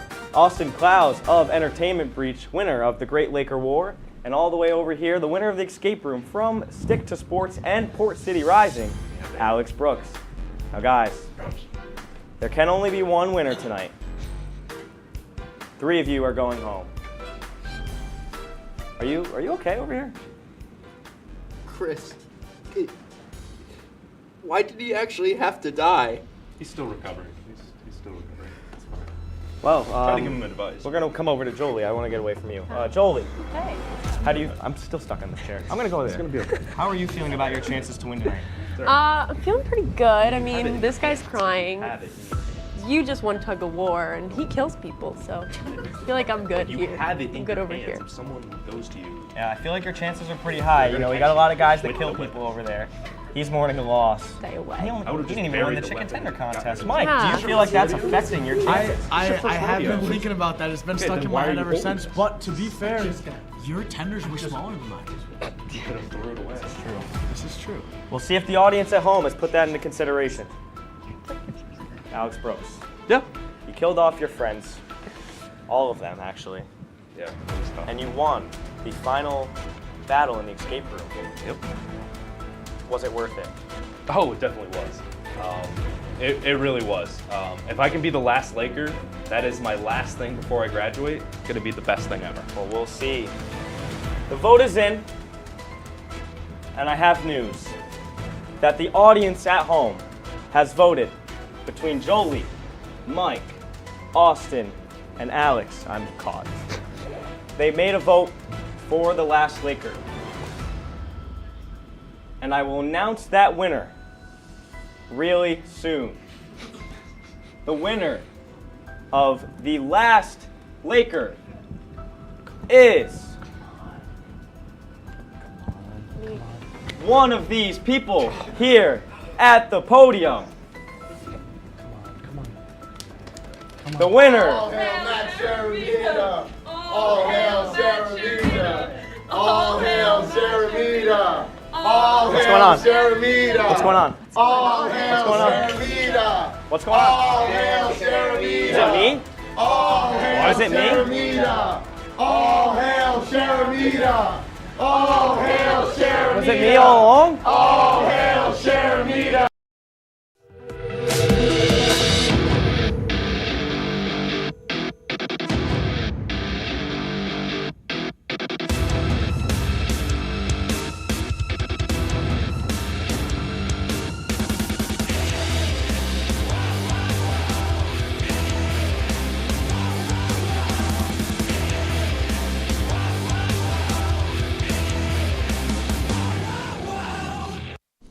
Who would have thought? Ladies and gentlemen, boys and girls, children of all ages, welcome inside the Al Roker studio for the fastest 30 minutes in sports talk. Clearly, we are back together for one final time. I'm Jacob Bradley with Kyle Spizak. Oh, we didn't do the J thing. We didn't. Oh, we didn't. Man, we'll give you Java something. That's what your nickname will be today. And Garrett Chan. Fellas, how are we doing? Oh, man. This is weird. It is super This is weird. really weird. It is. It's been what? Like it's been like a year. It's been a long almost, time. Yeah, it feels rusty. A little bit. Rusty. We got get rid of the cobwebs, get a little of the dust off. But we got an action-packed show. Yeah. Per usual, though. Yeah, well, let's, well, guys, see, I got to learn how to read off the top. Well, guys, without further ado, let's send it over to Garrett for some MLB offseason action. Garrett, take it away. Thanks, Jacob. As we swing into the holiday season, an early Christmas present arrived for fans of the Dodger Blue. On Saturday, two-way Japanese superstar Shohei Ohtani announced on Instagram that he will be signing with the Los Angeles Dodgers on a whopping, jaw-dropping, mind-blowing, super fragilistic expialidocious 10-year, $700 million contract. The two-time unanimous MVP, two-time Silver Slugger, three-time All-Star, and 2018 American League Rookie of the Year will hold the honor of having the largest sports contract ever. In the agreed-upon deal, Ohtani will only be paid $2 million a year for the next 10 seasons, with the rest of the $680 million being deferred at the end of the deal. Jacob, give me your thoughts on this contract. I don't like it. I really don't like that. I was okay with the money because he deserves it. We made the argument the other day of how the top pitcher in free agent is probably going to get about $300 million, and then the top hitter is probably going to get about $300 million as well. And I think Ohtani is the best hitter and pitcher available, so he deserves the money. But it makes me upset because the Dodgers are one of two teams that can make this move, and it's the other team being the Yankees. Because in 10 years' time, $68 million isn't going to mean as much to the Dodgers as it would any other team. If the Mariners, Red Sox, Mets, Orioles, Blue Jays, Cubs tried to do this, they would have an absolute gaping hole in their payroll 10 years from now. And yeah, I mean, it's just not ideal. I don't know. The whole Oakland A's, by the way, made $42 million last year as a team. Yeah. And they now have 3 players that are making combined like $1.3 billion or something ridiculous. It's crazy. And like you said, I don't like it because it really kind of ruins the smaller market teams. Yeah. It takes them out of the running for any success. You take a smaller market like Cincinnati, Seattle, or even Milwaukee. None of those, they don't make enough money. They don't have the attendance, the viewership. They don't have the just the deep-rooted background in the money to be able to pay players like that. So they're not going to be able to get those star players because now every star player, that's a problem. You bring up these $700 million contracts, now everyone thinks they're worth $700 million. Absolutely. It's the kind of thing where we see how the deferral aspect plays a role when it comes to signing free agents. Now all players, especially the top ones, are going to be asking, hey, I want all my money deferred. And now with nothing in the CBA that has that limit, it's going to be interesting to watch. But with the biggest baseball free agent now off the market. Good transition. We've gotten better at that over the years, but go ahead. We have. All eyes turn to the next big prize in the form of Japanese starting pitcher Yoshinobu Yamamoto. Winner of 3 straight Sawamura Awards, or Japan's equivalent of the MLB Cy Young, and Pacific League's most valuable player for the past 3 seasons, Yamamoto becomes one of the most intriguing players coming to Major League Baseball. Whether or not the flaming right-hander will become the highest-paid pitcher in baseball history, a bunch of teams have shown interest, including the Mets, Yankees, Cubs, Red Sox, Blue Jays, and Giants. Kyle, I start with you. Where will Yamamoto go? You know, if you asked me this about 2 days ago, my answer would have been very, very stone solid Yankees. The Yankees, for once in our lifetime, Brian Cashman's actually doing something. He's actually doing his job and going out and getting prospects. With the Soto coming in, I thought, oh, okay, we got Soto coming in now. That's a huge pull to get Yamamoto to come to the Pinstripes. Then the Dodgers news breaks. That's $700 million. It's like, can they afford it? Probably. They can find a way around it with that deferred contract. They can find a way to pay around it. So does Yamamoto want to go and play with another Japanese player, kind of make it easier, have that connection in the clubhouse? Or does he go to a bigger, I can't even say bigger because the Dodgers and Yankees are both such historic franchises, but then does he go all the way to the Big Apple? And if he does go there, can he handle the pressure of New York? I mean, Tokyo is huge with baseball and all that, but New York's a really hard place to play baseball, and that kind of puts a bit of a strain on getting people to come there. So I think it's going to be just who can cash out the biggest paycheck, more or less, at this point. I'll go quick. I'll just say Mets. I think he's going to the Mets. I do. I think it's the perfect fit, but anyways. We'll see what happens over the next couple of weeks. But while Yamamoto headlines a small class of elite starting pitchers that include the likes of National League Cy Young Award winner Blake Snell and World Series champion Joey Montgomery, many teams in need of rotation help will look to the trade market to add an arm or two. Some of the notable starting pitchers that could be on the move include Tyler Glasnow, Corbin Burns, Dylan Cease, Shane Bieber, and others. With the exception of Cease, the rest of the aforementioned starting pitchers will be free agents following the 2024 season. Jacob, which pitcher do you think will be moved first, and what will the trade look like? So I think the Yankees aren't done trading away or trading to get more arms. I think Corbin Burns and the Yankees, as much as it makes me gross to even say that out loud, I think that's a pretty good fit. I think one of those 2 New York teams, whether it's the Yankees or the Mets, are going to be in on Corbin Burns. I think the Mets have more pieces to maybe make a move for Burns, but I think the Yankees ultimately are going to be the team that winds up getting a guy like Burns. And I'm going to stick with you with the Yankees. Really looking, especially losing King, they're going to be looking to fill in the bullpen now. They need a deeper rotation of arms, and that's hence why they're going so hard for Yamamoto. But if they can get a player like Bieber, he's 29, he has experience in the league, and he's shown that he's a solid pitcher, and he can take you in those middle parts of the game and really help push you over. That's what the Yankees need. They need a solid guy that they can go to. Peralta's coming up on his at the end of his contract. King's gone. They're going to need arms to replace it. Absolutely. We'll see what happens in the trade market and the free agent market. But before we go to a break, let's go down memory lane and do a little flashback with Who's That Athlete? Whoa. We start with this player who played for 11 different MLB franchises. Who could that possibly Member be? of the Mets, Red Sox, and the Yankees, a 4-time All-Star and a Cy Young Award winner who has the award under his belt. Find out who this athlete is after the break.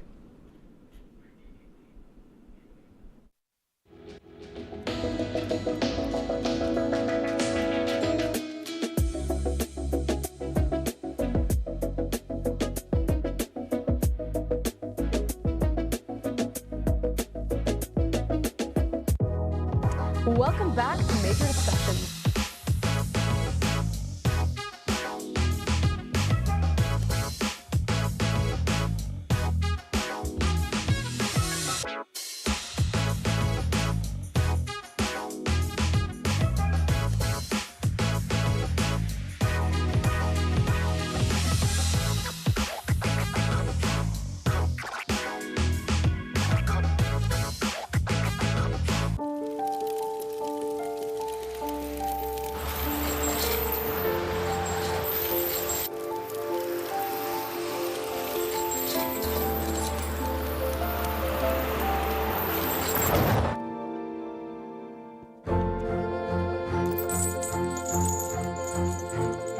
you know dragging chains can spark a wildfire?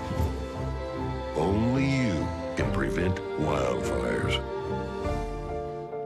When I was in foster care, I never knew when I would have to move.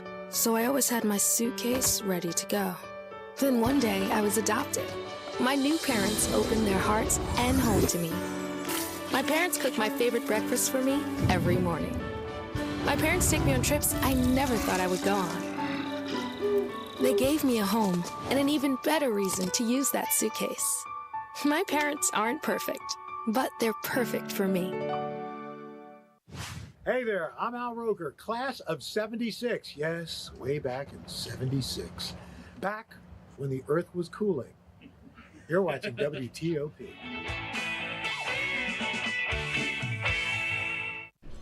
Welcome back inside the Al Roker studio for the fastest moving 30 minutes in sports talk. And before the break, we had a little Who's That Athlete. Jacob, you want I'm going to let Kyle go first because I'm looking at his paper here, and he Googled Yankees pitchers 2018, and the first one that came up was Jonathan Loaziga. Yeah, it's not him. it is without a doubt not. Just throw out any guess to the wall, because I know it. I can't even remember his name, so I'm not even going to. I can't remember the name. It's Big Sexy Bartolo Colon. Big Sexy Bartolo Colon. It is. There he is. Look at that guy. What a picture. What a guy. All right. That makes sense.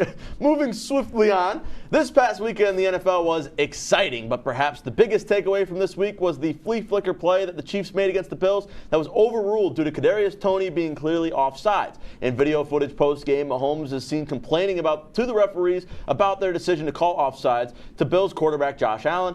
I'm going to pose the question to you guys as well. Is Mahomes in the wrong here, or is he in the right here? Kyle, I'll start with you. That was a horrible way of wording it. It was better in the script. Should have stuck to it, Kyle. I mean, you're a professional athlete. You're on a $500 million contract, and you're going to act like that? No. You can't do it. He was clearly offsides. If you take a look back at it, and the officials had their reasoning, and they made it very clear that they could not see the football because it was in line with Toney's where he was lining up. Yeah.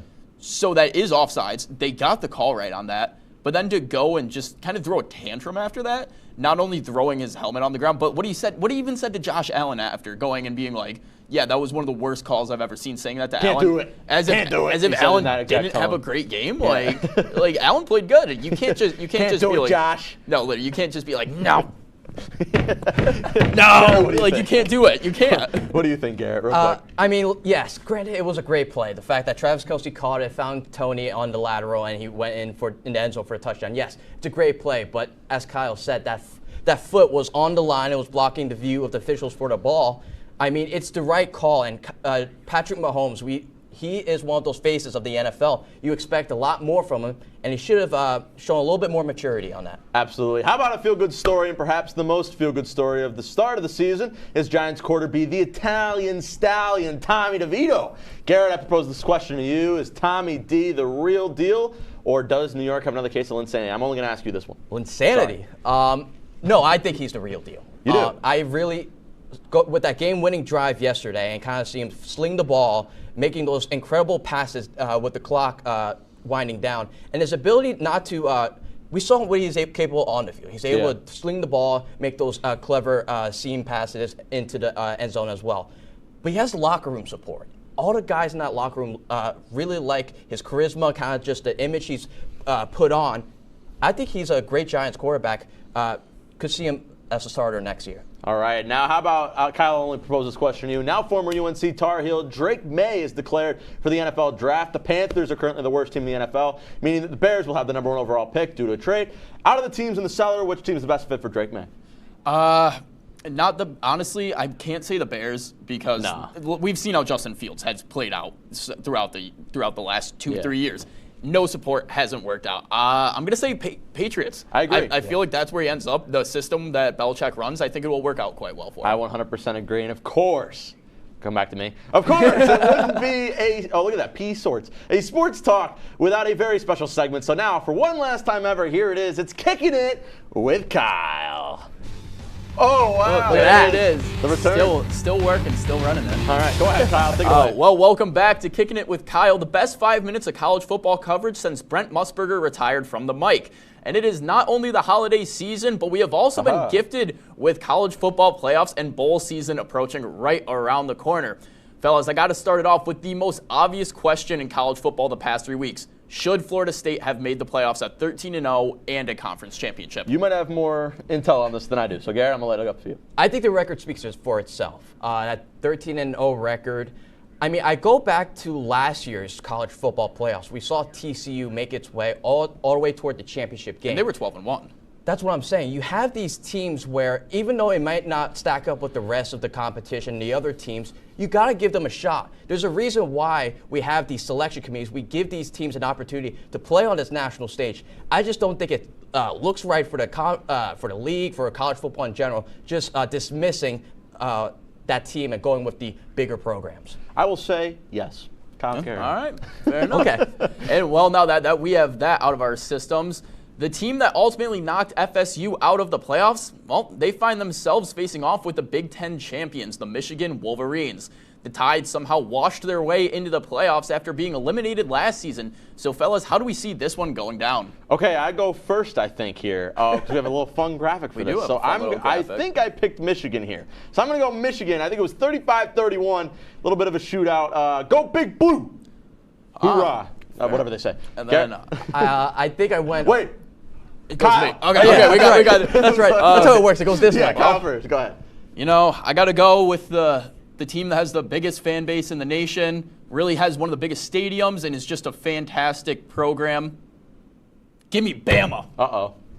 Roll Tide. Wow. Garrett? I forgot what I said. You also said Alabama. I said Alabama. That's right. 2017. That's right. Roll Tide. Roll Tide. Roll Tide. Kyle? I mean, getting a little bit more into that actual game, though, I think it's going to be a really battle of defenses.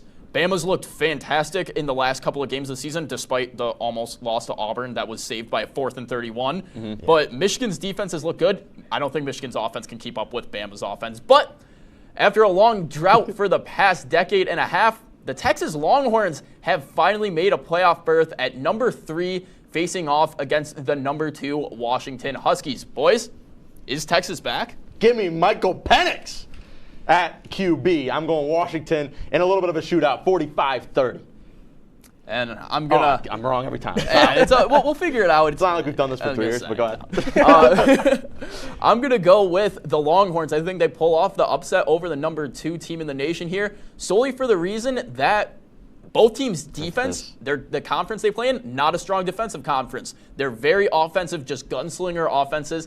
But I think that the tests they have faced this year, Texas has proven a little bit more of the ability to go above and beyond. What do you think, Garrett? I'm also going Texas. Horns up, as they would say, 45-27. When I was doing this pick, I'm not going to lie, Kyle, I just thought I chose the cooler name. I mean, what's cooler, the Texas Longhorn or the Washington Husky? Yeah. Longhorns. Well, also, we spun the wheel, and the person who loses these has to graduate. So, stay tuned. That's usually what happens. Go ahead, Kyle. We don't have anything in the script anymore. We got to throw it to a break. Throw it to a break. I guess we got to throw it to a break. Throw it to a break. We'll be right back. More final thoughts after this.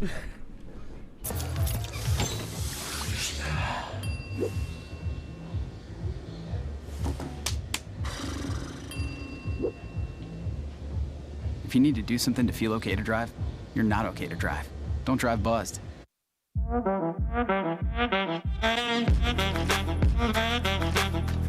Shine on that black. Look at the bling. Do we got a diamond tester on? Yeah, that's getting bad. Yep. 10 out of 10 recommend on Yelp.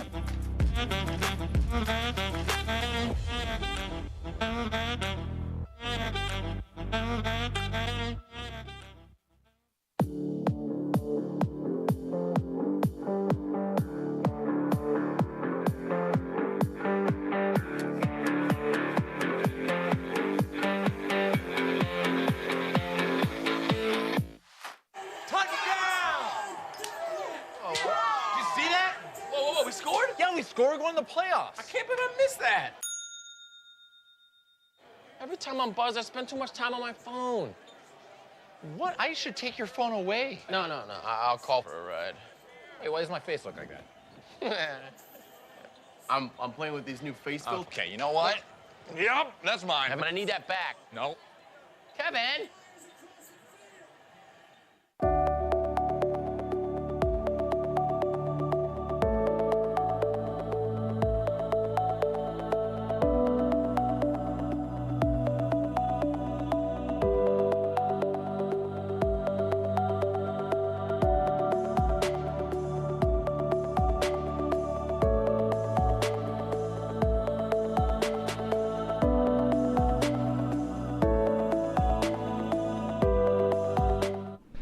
Welcome back one final time for Sports Talk. And before we say our goodbyes, it's been a long time, right? And we've had the show for 3 years, and there was a few people that didn't get to be here tonight that wanted to say their specific goodbye to you, Mr. Garrett Chan. So let's roll the clip.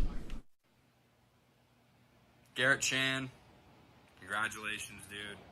You did it.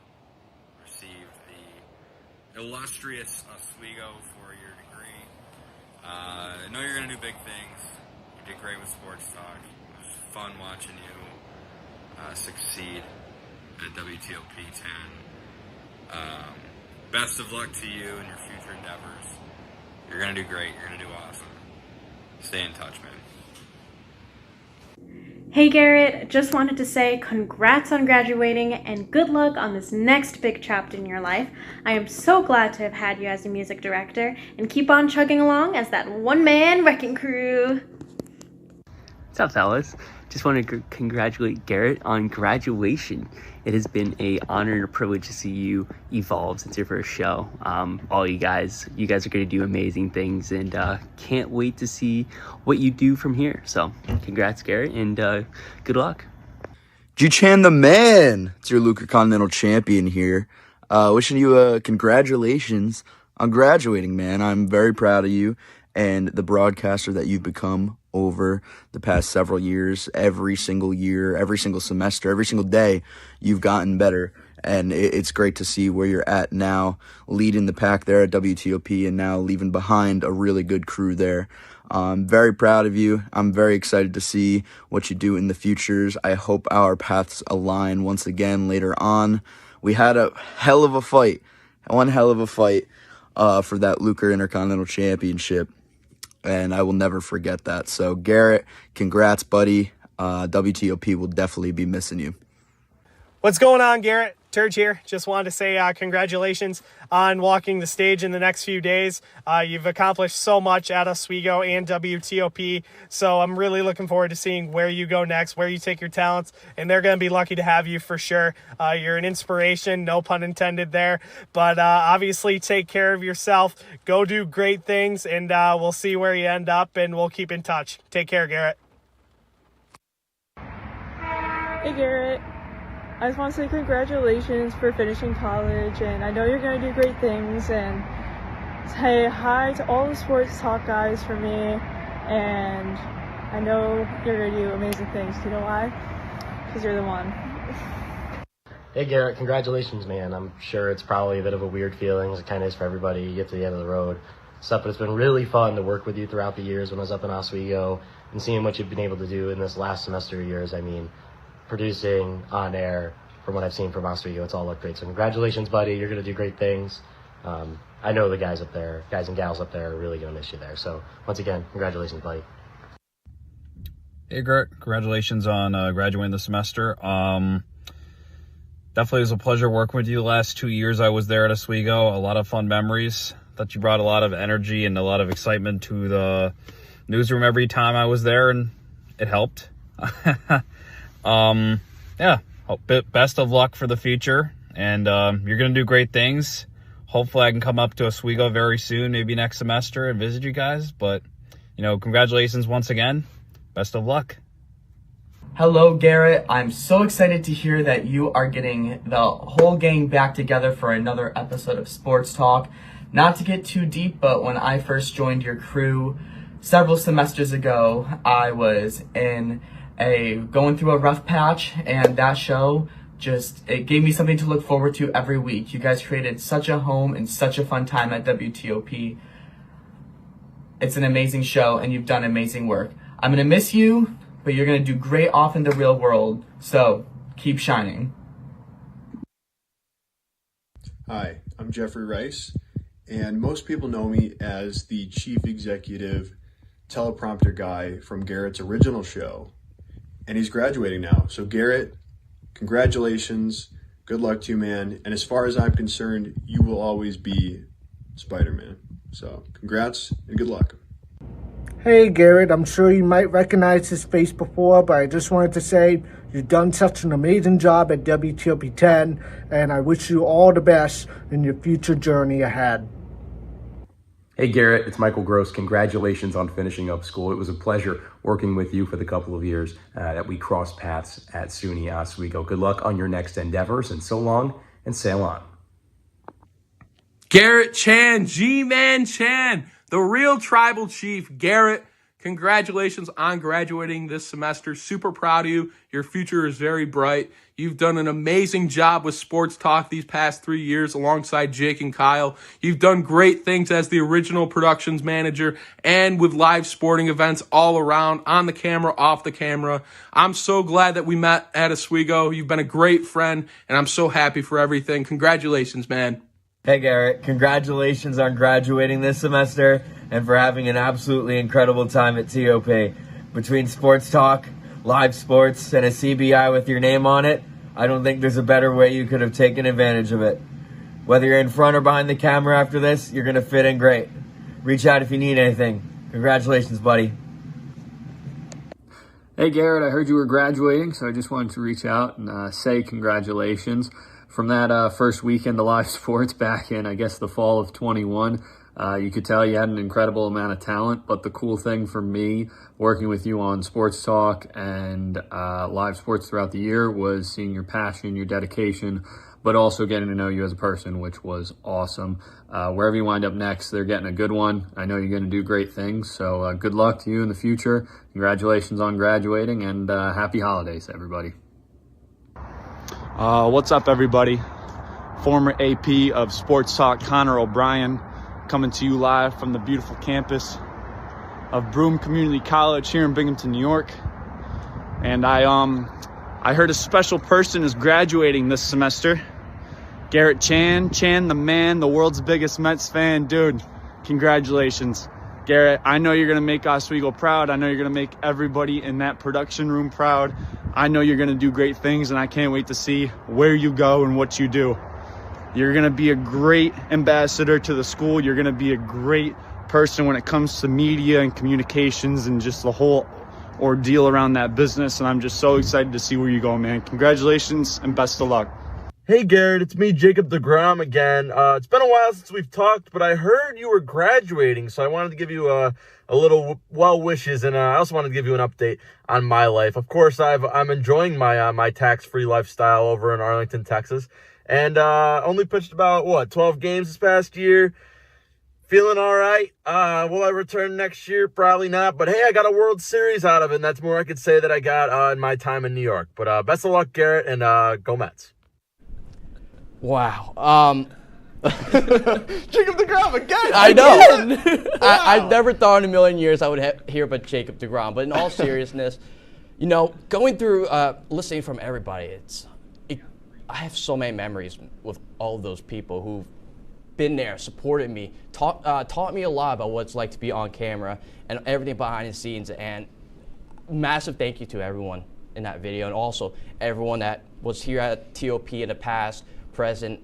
Guys have made this experience incredibly memorable. I'm trying not to tear up here and keep myself composed, but I know Chris Brewster, how fitting that he was the first one. I know he was one of the first people I talked to. May or may not have been intentional, though.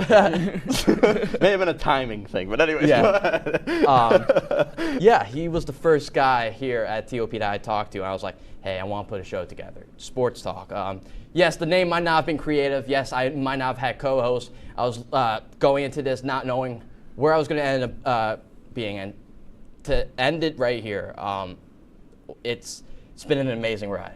And I could not thank all the amazing people that were shown there, everyone in the control room, everyone that's in the back, everyone that's watching too, and especially you two.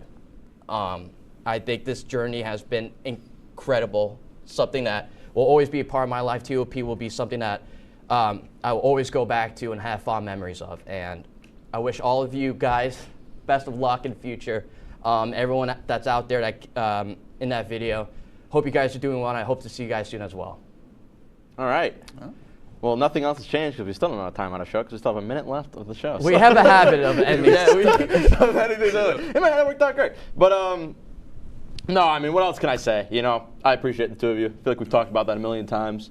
What a ride. What a ride. It's been a lot of fun. But listen, like I said on Saturday night, I don't think this is the last time the three of us will be making some sort of content together. So it's not quite necessarily a goodbye. It's more of a see you later. But Kyle, I'll let you take it off. I mean, yeah, just the growth from everyone, whether it was people that are no longer here, like we've mentioned, or the two of you sitting right next to me. I mean, it's crazy to think that 3 years ago, got a phone call from Chris Brewster, and he was like, hey, I got a show that needs an extra co-anchor. You want to do it? I was like, yeah, sure. And then going from that first show where all of us were awful, yeah, we were awful. And it was one of the worst pieces of television I've ever seen in my life, but then going from seeing us all just grow more and more from there, and whether it's you with your producing and hockey and really just running the sports department now, and then Garrett running the whole production, really just running the whole studio as a whole. And then shout out Grizz, by the way. Yeah, Chris as well. Shout out Chris. But just seeing how far you guys have come, and then it's really, really great to see just what it's become throughout the years. Unfortunately, that does come bring our time to an end. Thanking anybody that's been a part of the show, whether it be past, present, or even future, who knows. But thank you guys. It's been a wild ride, but a great one nonetheless. For Garrett Chan, for Kyle Spizak, for Jacob Bradley. Not a goodbye, but a see you later. Thank you for watching Sports Talk.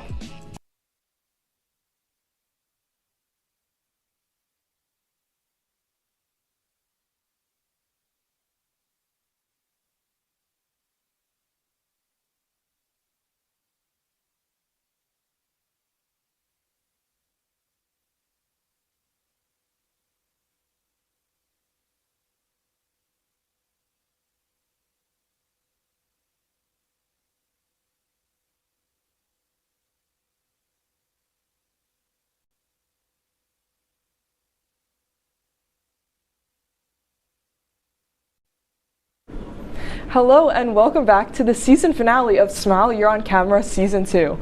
My name is Mia Dirks and I'm so happy you're here to join us for our final episode tonight. Yes, I know it's been a while since we've last been on air. We had a few breaks here and there, a few busy days studying for exams, a few holidays, but I'm glad we're finally all here together tonight to go on one last journey. A lot has happened since the last episode, but we'll get to that a little later in the show. We got a lot to cover tonight. And tonight we have a special guest on to close out the season here on Smile. I must admit, it's a little strange having this person on the show acting all professional and having an interview together since we've been friends for a while now. But I thought it would be nice to have another perspective from our guest, one outside of the usual world of art and music on the show, and instead one on in the sciences. So without further ado, I'd like to introduce our guest, Keith Allen, onto the show tonight. So, hi Keith, welcome on. Thank you. Welcome on to the show. Do you want to just quickly introduce yourself for the audience? Yeah, my name is Keith. I'm a senior here at SUNY Oswego. I study applied math and computer science, and I'm really excited to be here tonight. Any first thoughts about being on the show? What do you think of being here so far? It's really neat because I've seen my fair share of WTOP programming, and then I was here in the live studio audience for the last season finale when you had Katie on. So it's interesting to be in the seat. It's all full circle now. Yes. Well, I don't want to spoil too much so far, but we have a nice video to play. So let's take a quick look at a day in Keith's life.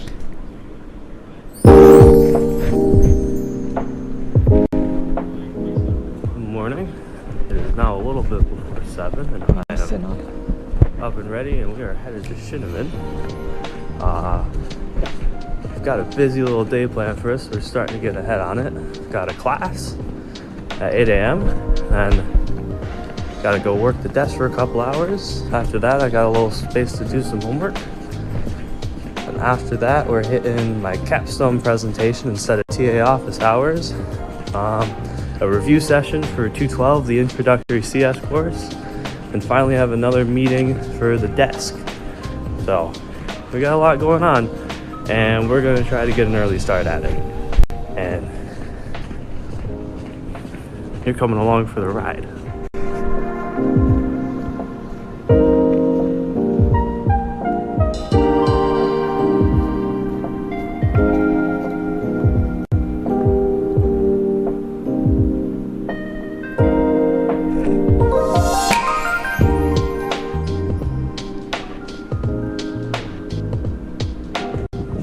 All set with classes, now it's time to go to the desk.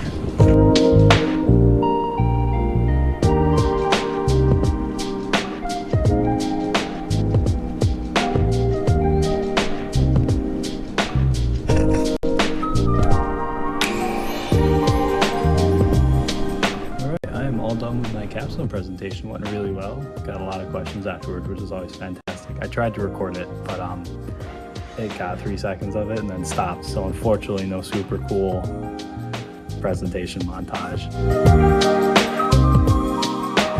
It's really dark out, which is a bit of a bummer, but at least it's pretty nice. Not too cold and it's not snowing, so nice pretty walk back to the village from the MCC.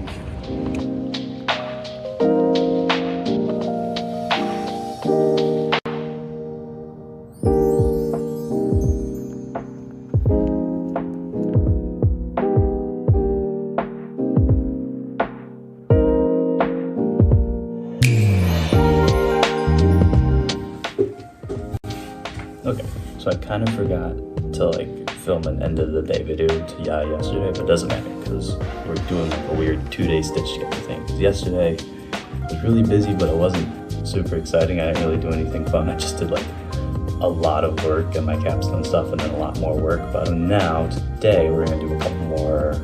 I had to do meetings and classes and stuff, but then later on we have the Computer Science Association end of the semester party we're celebrating. We're gonna celebrate the elevators are still being broken after a year in Shinneman. But now we're gonna celebrate it working because they fixed it Monday on its 1-year birthday. And then after that, I'm going to the hockey game. So we're gonna do some fun stuff too, damn it.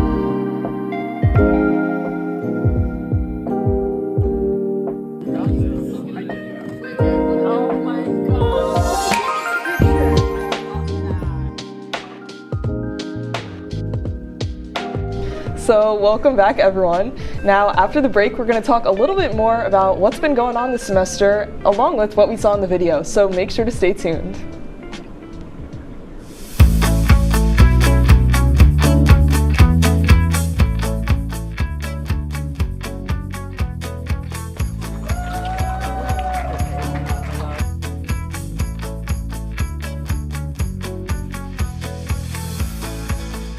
Jill told me it was Kitty from Glee. Yeah, what is it? Al Roker.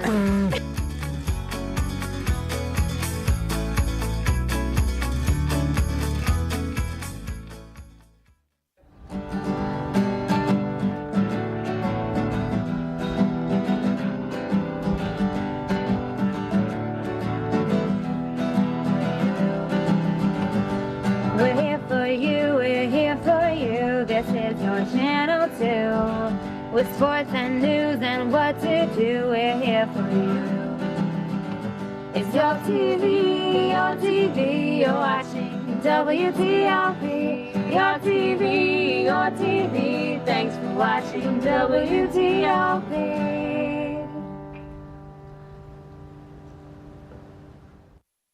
What's going on? Yeah, we go on at 11:30. It's No. What do you mean no? It's 10:30. 10:30? Yeah, it's 10:30. What do you mean it's 10:30? Hey, don't touch that. That's my ladder. Hey, man. Whoa. You know this book was already discounted 10%? Wow. Wow. Get a close up of that one. Matthew, Look at that. Can we go back inside? I want to sleep in the studio again.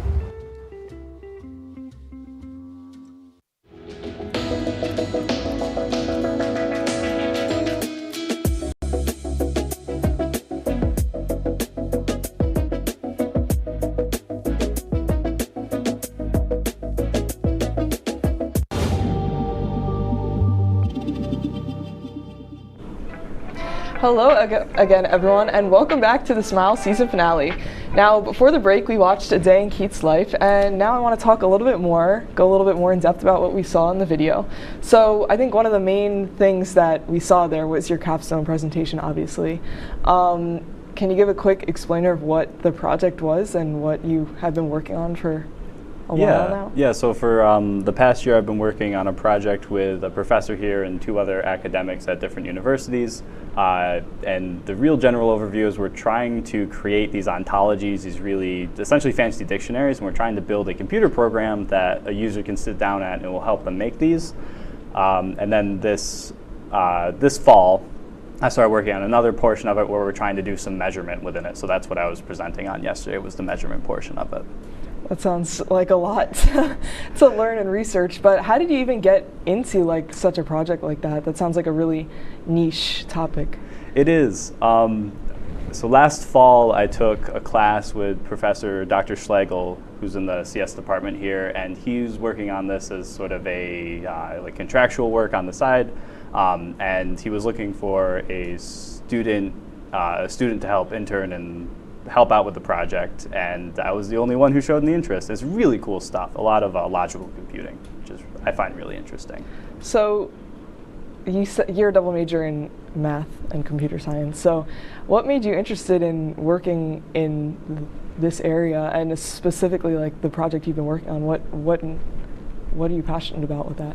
Yeah, it's a really interesting time right now in the field of applied ontology, where they're trying to bring in more math and computer science to help sort of formalize the field and bring a lot of consistency.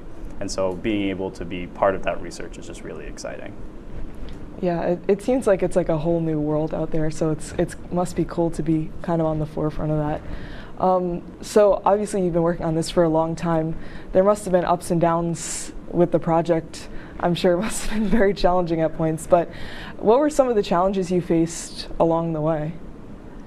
Yeah, so there's always something that's really common in computer science is when you're working on a legacy code base or something that you didn't write from scratch. You always have this issue with collaboration where somebody else has written something and it's not working, and you might not be able to call them up and say, hey, why is this not working? You should have seen me over the summer. I had a whole wall of sticky notes covered in just things that weren't working.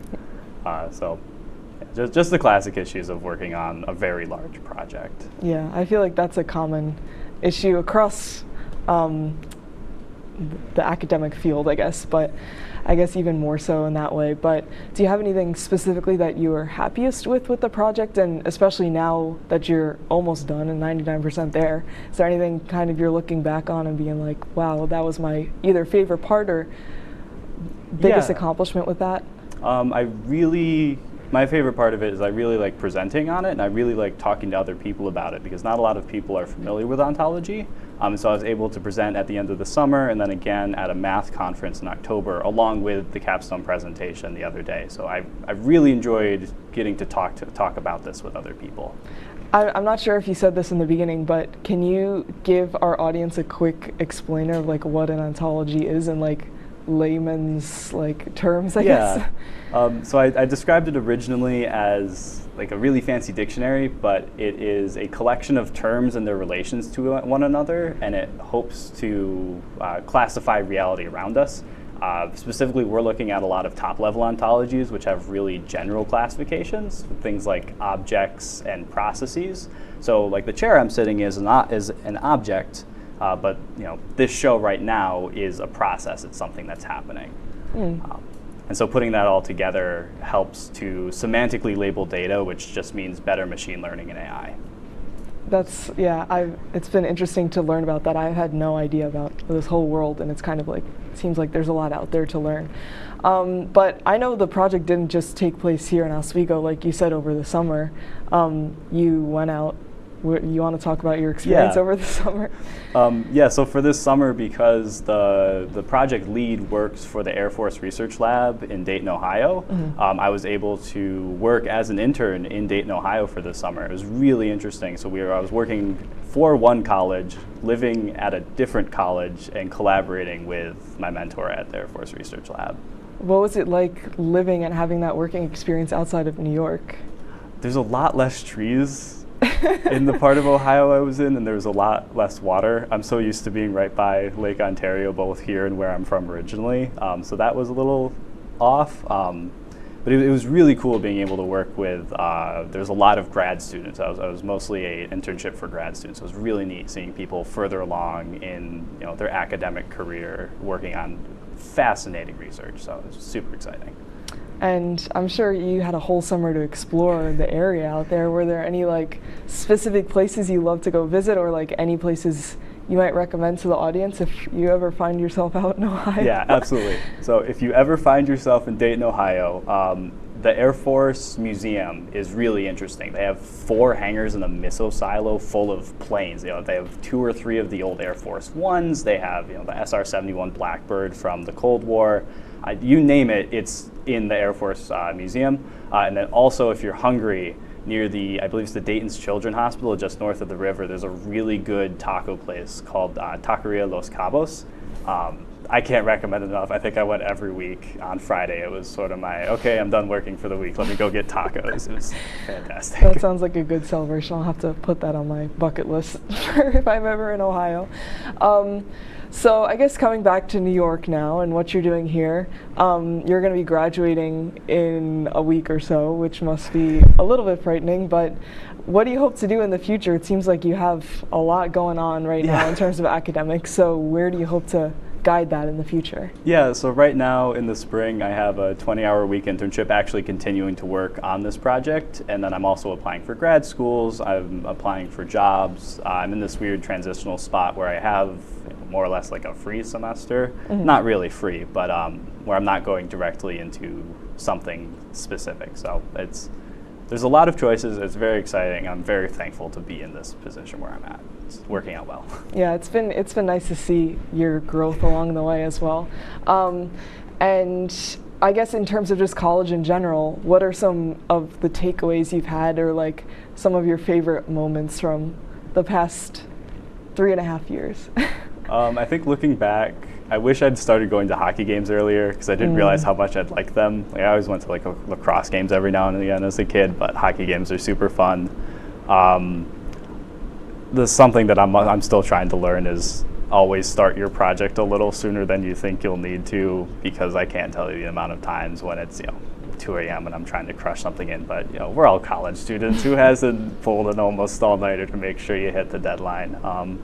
But I think my biggest thing is just I wish I'd gotten involved with more things earlier on. I guess now that we're about to go into 2024, you have a whole blank slate ahead of you. So is there any sort of goals or accomplishment or anything you want to be involved with, I guess, going forward? Anything looking forward? Yeah, I really want to try and branch out in computer science a little bit. I've been very focused with what I've been doing. We're a very Java-based school, which doesn't mean much, but more or less we're only using one language for a lot of it, and I've branched out a little bit, but I want to try and learn as much as I can on my own on computer science, so that way when I'm going out to jobs, when I'm possibly going to grad school, I have more tools in my toolbox, if that makes sense. Yeah, I'm sure you're off to great things as well. I know you've had a lot of success so far, so 2024 will be a good year, I'm sure.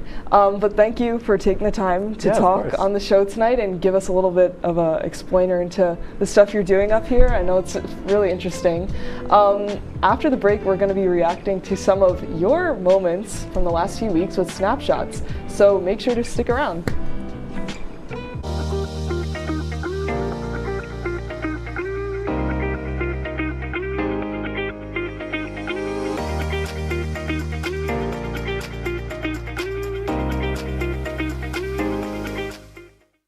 What's going on? Yeah, dude, we go on at like 11:30. It's like no.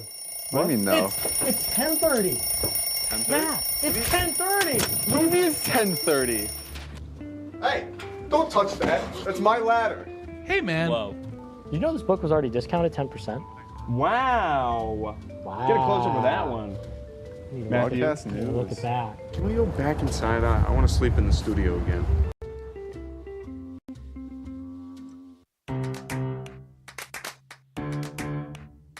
We'll deep dive into our feelings in our Real Talk segment. Stay tuned because it's about to get real.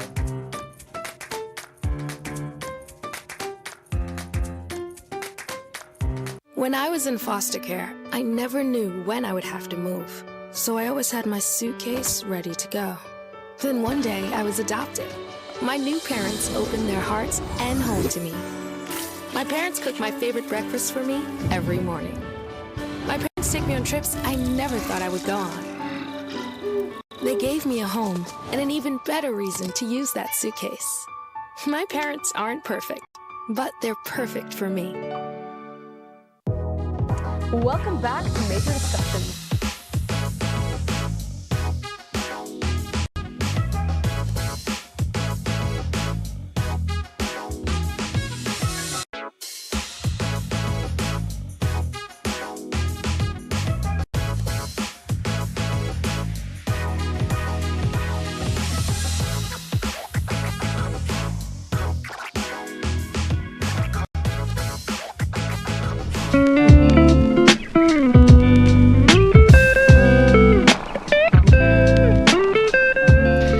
Welcome back, everyone, and let's get right into our snapshots. This is a chance for our viewers at home to submit photos and videos from your lives.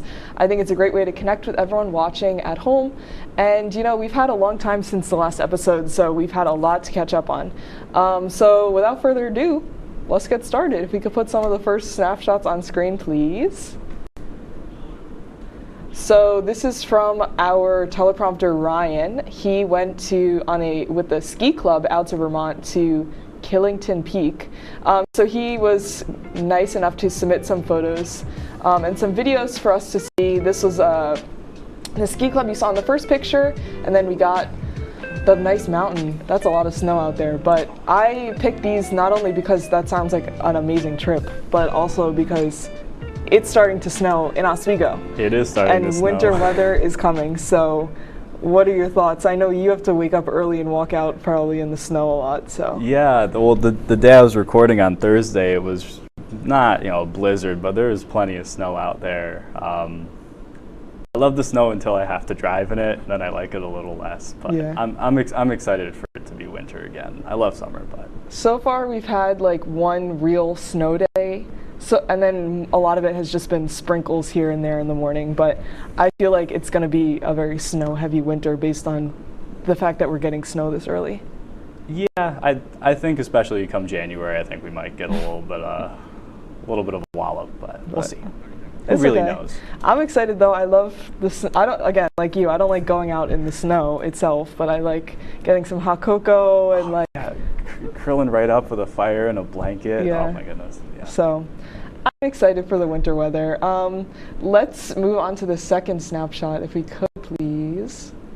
So I want to give a quick shout out to my brother, Patrick, who might be watching this soon. He is currently a freshman at Stony Brook University down home on Long Island. He is a mechanical engineering major, and for his final exam for his class, him and like some of his teammates had to build something, so they built this tank. If we could go to the next picture.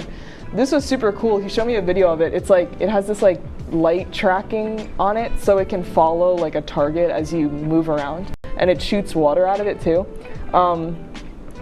So I just wanted to give a quick shout out to that. He was working on it over break a little bit too, but I just thought it was super cool, so I just wanted to show it on the show. But this, I wanted to bring it up also because of finals. This was his final exam. We got a lot of final exams coming, so what are your thoughts going into it? I know this is like your last push, I guess, but. That was his final. That's really cool. Yeah. It's really neat seeing project finals instead of like tests, especially for freshman year. I know I've been helping TA a class, and if they had a final project, that would be awesome. But they have an exam, which is fine. But yeah. I know for my finals, I don't have any tests, but I do have some papers and projects that I'm finishing up, so that's exciting. Yeah, I got like 2 exams and a couple papers, but my like area is just a lot of final projects. So yeah. This semester it's been a little lighter on the projects themselves. It's been more writing heavy, but it's just, I'm just waiting for the final push, and then we will make it out, and it'll be fine. Oh yeah, we're right at the tail end. It's just a couple papers, a couple tests. Yeah, bada just keep typing. It'll be fine. Let's move on to the third snapshot, if we could. So this was my picture. This was over Thanksgiving break. To go home, I take the train from here down to the city, and then I take the train home from there, the LIRR. But this was this is the day before Thanksgiving, I believe. And so right outside Penn Station is the famous Macy's store, like the Macy's store where they have the Thanksgiving Day parade. It was just so pretty. There were so many tourists. Like, I was like, guys, not to be like that New Yorker that's like, get out of the way, whatever, but it was just a lot of people just standing there taking pictures, and I was trying to walk around and like do a little sightseeing while I had some time to spare between trains. But I thought it was so pretty. The store itself was really, really nicely done, and it was cool to see the store like before the parade. I've never like seen it all decked out like that. The behind the scenes. Yes, but this is just like the holiday season is coming, I'm excited. I know like the city down the street, they have a lot of lights up, and it's just really pretty. So what do you think? I'm excited. I know my neighbors for the past couple of years put on quite a light show. They have their whole front yard completely decked out in decorations and lights and it's all timed to music too. So the Macy's store looked pretty, but I think the Hopkins might have them beat. So I'm excited to head home and see that again. That sounds cool. I got a couple neighbors down the block from me that it's like every square inch of their lawn is covered, and it's like a competition every year. See who could go the grandest with it. But did you know that there's a Christmas light convention in Las Vegas every year? No. Or at least it was in Las Vegas. Yeah, my neighbor went to that. Wow, that's dedication right there. No, I'm just excited. I always like seeing during the holiday season, seeing everything get all dressed up and make things seem a little nicer. I'm excited to decorate the house a little bit, put up maybe some paper snowflakes, and just make it look a little cute for the holidays. Yeah, I'll have to put up, my sister made me an advent calendar of ornaments that I'm slowly unwrapping. They're all animated characters, so I'm excited to keep unwrapping those.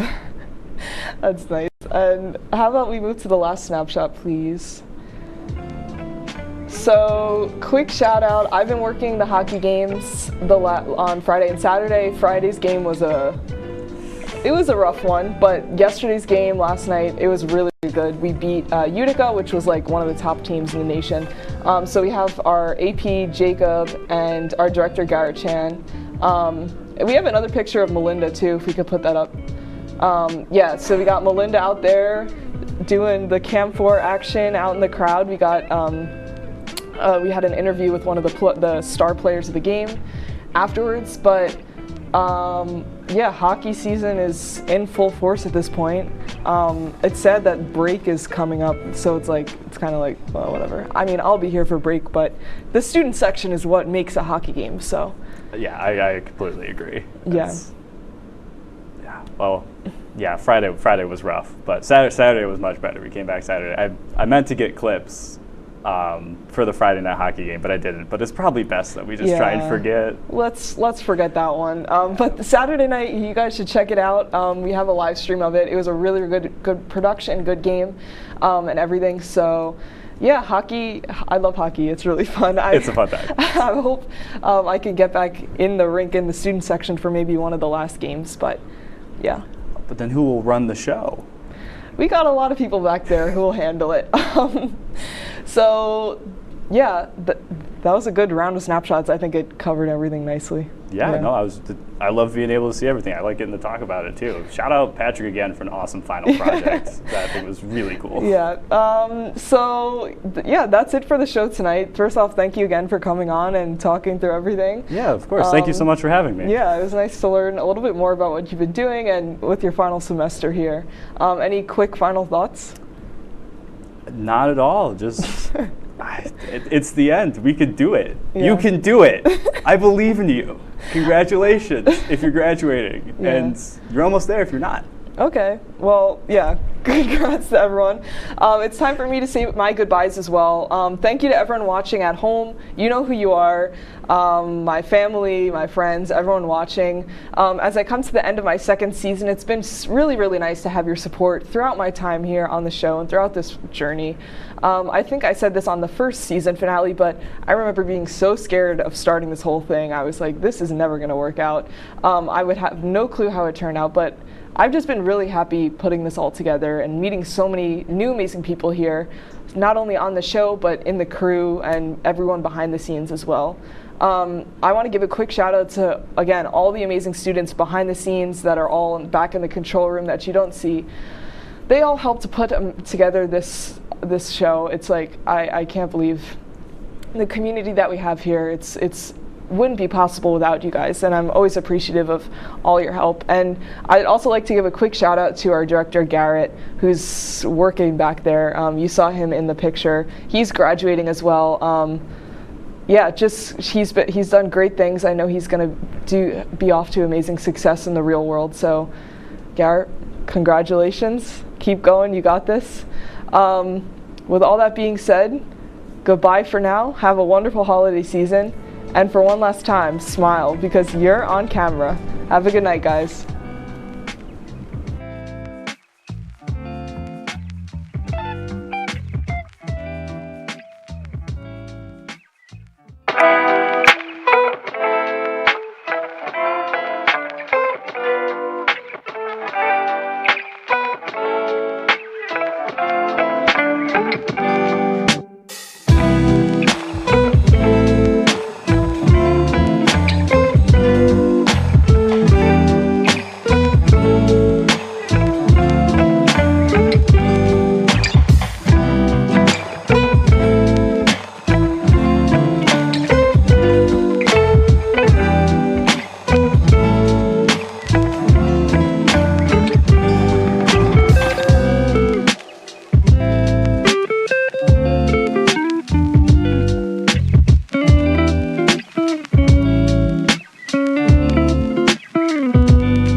Hello, hello, and welcome to The Real Deal, a talk show about movies, TV, and anything else entertainment. I'm your host, Brian Kalinowski. It's been a while, hasn't it, guys? From cancellation due to me having quality assurance issues one week to another cancellation being due to technical difficulties. It's been over almost a month and a half since our last episode talking to Evan Shones about Dune 2 and his hit WTOP show Amateurs with Emily Mike.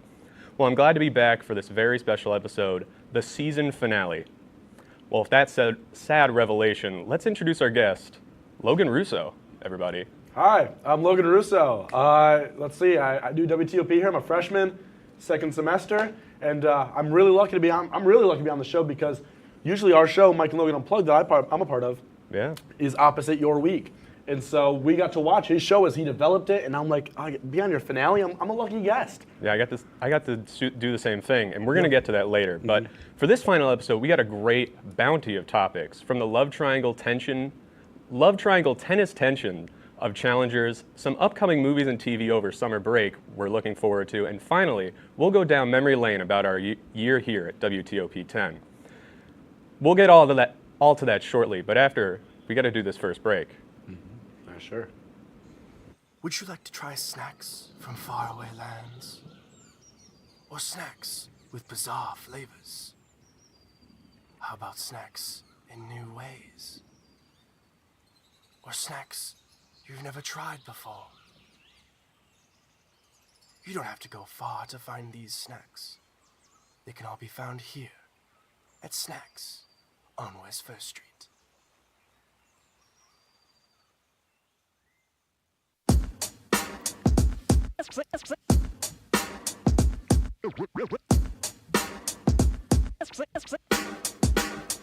Yeah, we're walking around campus, and what do we see?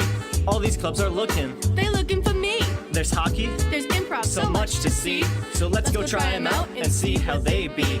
Come on and please watch. Our embarrassment's free. Tune in to Amateurs on WTOP. Happy Friday, Lakers, and another beautiful day here in Oswego, New York. I'm DJ Don Perone, and I'm happy that you're starting your weekend off right listening to WNYO 88.9 FM, the Laker Radio Network. I said, darling, can you see? There's no room for us. There's no room. Never lives are cheating. Promises keep slipping.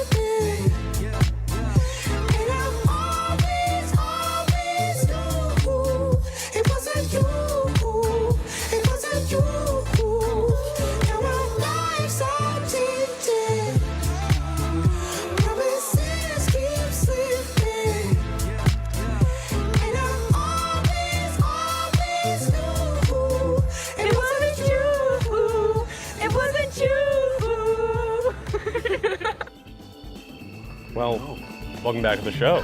Thank you. How you feeling, Logan? I'm feeling great. I'm feeling top notch, man. I'm excited. That's great. Yes. So I gotta say, first off, our first topic is the movie Challengers. It came out recently. It's a big hit right now. Zendaya, Yes. Jack O'Connor, Mike Fass. Do any names ring a bell? So Zendaya, obviously. I remember when this movie first got announced and they released the first trailer. The big thing was that everyone was like making jokes on Twitter. I was like, oh, you know who that is? That's Tom Holland's girlfriend, man, and she's in this movie and kissing other dudes and stuff. Because everyone's like, that's like a dream couple in the movie world right now is Tom Holland and Zendaya. Yeah. But I really want to see this movie. I don't know why I've been getting into rom-coms by myself recently. I went to go watch Anyone But You with my guy friend, and I'm like, you know what? I want to see this now. I like these love films. They're fun. They're entertaining. And as a college boy right now, I don't know. Just something about it. Something about it for me. Yeah, I do feel that. Have you seen it? I have not seen it yet. I haven't seen it either, but I'm very excited. This is like the first movie I'm seeing. I told all my friends the day we get back, or the day I get back, or the day after, Saturday, we're seeing it. Yeah. All my friends. I agree. I'm very excited about this movie. And I haven't watched the movie, obviously, but I have listened to the soundtrack. Oh, is it good? Goes so hard. No, when you say the soundtrack, are we talking like the orchestral soundtrack? Yeah. Really? By Trent Reznor of Nine Inch Nails fame. Wow, really? Yeah. Never would have expected that. I know like when Barbie came out, the Barbie movie, I listened to like the soundtrack that they did with like Blondie by Dominic Fike and like all, obviously like the Ice Spice and Nicki Minaj song. But the orchestral, as an guy who likes like orchestra and stuff, the orchestral arrangements don't get enough love. And so Yeah. that's cool you've been listening to that. That's really cool. And it's all electronic, but this is like his most, because Trent Reznor does a lot of, this is like his most like club. Yeah. It sounds like a club beat, the Yeah. whole thing. Like you could play this at a club and it would go so hard. I have a question. What drew you to this movie? I don't think it was, at first I was like, okay. The first few trailers I was like, it's not. I think it's just like the hype that's been building. Yeah. I think, I gotta say, it was the same thing with Civil War. You've seen that? Yes. Or heard about that? Yes, I have heard I about didn't that. really care about it until like, when it got like really close to release, and like I just kept seeing more and more, and it just kept building. Yeah. The clips, the trailers. Yeah, social media is a big thing, man, Oh, when it yeah. comes to these movies. Social media is really big. Oh yeah. Yeah. So what else about the movie are you intrigued about? Besides Zendaya, obviously, because, you know, come on, Mhm, Zendaya. I will say, just the shots I've seen, I'm a big sports guy. Yeah. In any sports movie, I think is really attractive to a lot of people because, I mean, it's not like sports is the overarching thing, but it's having that background as in sports and tennis, which is obviously a really big sport right now. You have a lot of strong female athletes that are out there rocking the world of tennis right now. I think that strong connection with that, it's kind of drawing people in. They're like, oh man, you know, watching Coco Gauff play in tennis, and now we can go watch this tennis movie about a female tennis player who's a star. And it connecting it just to also normal movies at the same time with your like romance, you know. I think that's what's drawing people in, including myself. Yeah, that was a really good answer. I gotta say, originally this episode was gonna be all about sports movies, and so this Yes. is sort of my way of saving that idea. Yes. We're definitely gonna do that in the next semester, a whole Yes, episode for on sure. that. Yeah. But what is it about? Have you seen any other like a movie or show that's about tennis? Battle of the Sexes. Because that's the only one I can think of. Battle of the Sexes with Steve Carell and Emma Stone. Mhm. That is the only one. It was Billie Jean King, right? Was Yeah. it? Yes, and I don't remember who Steve Carell played, like the actual guy, but Yeah, he played the guy. yes, that's all we need to know. He played the guy because the women. Come on, Yeah. women in tennis, man. That's what people are there. But that was a really good movie as well. I like Mhm. that one as well. So, what do you think the driving force of this movie is gonna be? Since you don't really truly know, you only know based off the trailers, or because I've heard a lot of conflicting things. Mhm. It's not fully representative by the trailers. Yeah. So what do you think? I'm torn. We have to question, is it going to be more about the love aspect, or is it going to be really about, you know, because the whole backstory is that it's, if I'm correct, her ex-boyfriend, if I'm correct? Yeah. And is it her current boyfriend as well, or it's somebody that likes her, right? I believe the whole love triangle is she is dating Josh O'Connor. Yes. And then the blonde guy is in love with, I think, both of them at the same time, which is interesting. Huh, that is interesting. That's a very, yeah. You don't see that much in movies either. Yeah. That's a very different triangle. It's a very interesting love triangle. Yeah. In a weird sense, but it is very interesting. So, we got to wrap this up. Any last thoughts on Challengers? I gotta say. I'm super excited to watch it, and I think everybody who's watching this should also go watch Challengers. Give it a shot. You don't always have to like the movies you see. You got to keep your mind open. Thank you. Yeah. All right. Well, that was a great answer. So, moving on to our next topic. Yeah. What are some movies that you are excited for after we go, other than Challengers? Yep. Other than Challengers. What are other movies or shows are you excited for over this break? Deadpool and Wolverine. Man. I gotta say that. So I always loved the Deadpool films. Remember my first time ever watching Deadpool, I was in my friend's basement at his house, and my friend goes, hey, he had his iPad, and he was like, my dad buys all these movies for me, all rated R. I'm like, no way, right? I'm like freaking out. And I'm like, can I watch Deadpool? He's like, yeah, I have Deadpool. And I'm like, look at that right there. There it is. And I'm like, oh, yes, yes. So I sat there as everybody went to sleep that night, and I watched Deadpool in full. And it's such an amazing film. And now connecting it with Hugh Jackman, Wolverine, and the trailer, it's not all comedy. And the best way I saw it described is it's not just a Deadpool movie, and it's not just a Wolverine movie. It's both of them together combined for an equal amount of their story. And I think that's really interesting. You know what I also can't believe? It has been a long time since either of these two have been on screen in a long time. I remember Logan was like 2017, and I think Deadpool 2 was the same year. And I was like a sophomore in high school then. Yeah. Like I remember I was like I was gonna go on my first date to Deadpool 2, but we were still young. We were too young. Yeah. We weren't 17. Okay. whatever it is. You couldn't Yeah. do that. But like, I still remember that, like that whole thing, and like that's how I gauge when that movie came out. Yeah. So it's been, that's like almost 7 years. Yeah, now that which you is just scary. mentioned that, how long it's been. I specifically remember back at where I'm from, we used to have a mall. I live near Syracuse, so it was Shopping Town Mall. And inside, the movie theater was always the main attraction. After like the mall started to die down, everybody still went for the movie theater. And that's where I saw like Avengers Endgame and Infinity War. And I remember walking in, I don't know what movie I was seeing, but I do remember that they had the massive cardboard standee of Logan, or Wolverine, Yeah. Logan, come on, Logan. And he was like going like for a claw, like a fist punch or something. And I have a photo somewhere on either my mom or dad's phone of me laying under this massive Logan cardboard cutout, like acting like Wolverine's attacking me. And it's crazy to think because now that mall's closed now, and the movie's, it's been 6 years. 6 years since we've seen Wolverine in film action. That's Hugh crazy. Jackman in Wolverine action more. So obviously Deadpool and Wolverine. Yes. Now I want to talk about two that I have. Yes, please here. do. Yes. It is two that I'm very excited for because I Okay. have a deep connection with these previous movies because they're both franchise movies, just like this. Is yeah. Alien Romulus. Okay, I've heard of that. Yeah. Alien's one of my favorite movies. Uh-huh. Aliens 2. Aliens 2. Some of my favorite movies ever. I'm so intrigued by this. New director, I believe. Yeah, he directed the movies Don't Breathe and the recent Evil Dead. Okay, Not the most yes. recent. Yeah. Like the remake. Yeah. I'm so intrigued about what he's gonna do with this, and it has Kaylee Spaney from. She was in Civil War, and Okay, she yep. was Priscilla, the Priscilla Presley. Oh, You know yes, about that? yes, in Elvis, yes. And I can tell just from that trailer that he's bringing it back to the vibe of the original, which was just straight horror, straight haunted house. Yeah. And I'm so excited about that. Yeah. Because I love that movie. A lot of people is like, it's a slow burn. It's like, yeah, that's the point. It's horror. Yeah. So like, I'm so excited for that. Another one is the Twister sequel. Let me tell you. Twisters, yes. When I saw this trailer for the first time, it shocked me. Yes. I was like, what? What? Yeah. I was not expecting it I said this about the other movies. I love the original Twister. Love with the original Twister. Bill Paxton. Philip Seymour Hoffman? Oh yeah. Oh my gosh.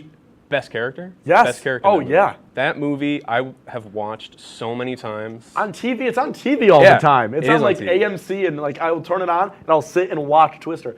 Great film. It is so rewatchable. And the Yes. special effects sometimes are but they still hold up. They're still insane. Yeah, that one like cow flying in the air, you know. But like I'm so excited, and it has Glenn Powell. Yes, from Top- Anyone But You. Anyone and You Top Gun. and Top Gun. Yes. Top Gun. And it has I'm forgetting her name, but she was in a show that I watched, Normal People, recently. Okay. With Paul Mescal. Okay. If anyone knows him, but I'm so excited for especially Glenn because he is on a roll. He is, and it's crazy because a lot of these actors and actresses start young. Sydney Yeah. Sweeney, who was his co-star in Anyone But You, there's like a 8-year age gap there. But Glenn Powell's career recently has been really picking up, and he's getting these major roles, and he's a great actor. And it's like great somebody like really discovered him now. Yeah. Anyway, that being said, I love Glenn Powell. I love Twister. Yes. I can't wait for Twisters. Well, that does it for this part of the show. Hang around after the break for our walk down memory lane. See you soon. Yes. We're gonna talk a lot. Awesome. I'm excited. What's going on? Yeah, we go on at like 11:30. It's like No. What do you mean no? It's 10:30. 10:30? Yeah, it's 10:30. What do you mean it's 10:30? Hey, don't touch that. That's my ladder. Hey, man. Whoa. You know this book was already discounted 10%? Wow. Get a closer with that one. Matthew. Broadcast news. Look at that. Can we go back inside? I want to sleep in the studio again.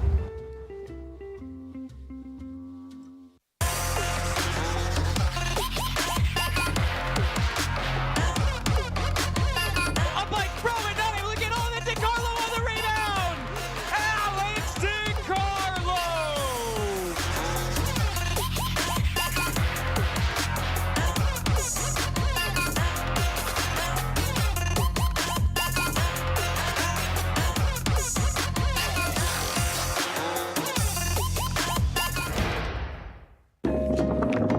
la la la. Free. La la la la la la. La la la la. Freeze.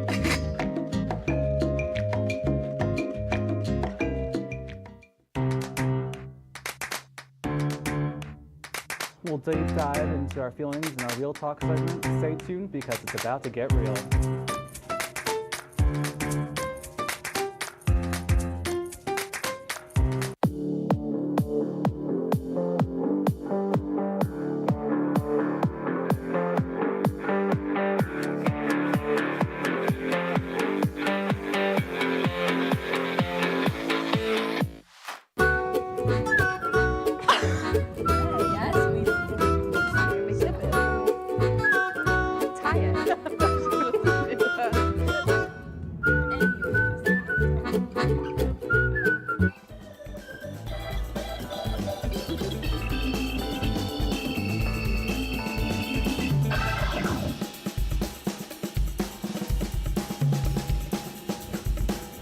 Logan, wake up. Logan. Oh, Logan. We're back. We're back. We gotta get back to this. So, we're back. Yes. Welcome back. Thank you. How are you feeling? How's finals week going for you? Because it is finals week. It's hectic. It is hectic. It's like 50-50 for me right now. Like I'm having good ones. Like I was most worried about my math, and then I feel like I aced my math. And then the class that I feel like there's also like final projects. You know, some people don't have tests; they have projects. Like me. Yeah. There you go. And I feel like that's been a little bit different from what I was expecting. So I'm not doing as well because it's my first time ever doing a final project on or for a class, like a final photography project or poster I have to make for a class. And I think that's kind of throwing me off a little bit. Not getting everything sorted out yet. It's definitely adjustment because like in public school, like middle school, high school, it's pretty much all like you do the state tests. Yes. Remember those? Yes. Oh yeah. You do the state tests and then the regents. Oh God. So it's just straight Scantrons. tests. But like when you get to college, especially in like a major like ours, like broadcasting, the creative majors, not so STEM. Yeah. Sorry, STEM kids. But I know you're suffering.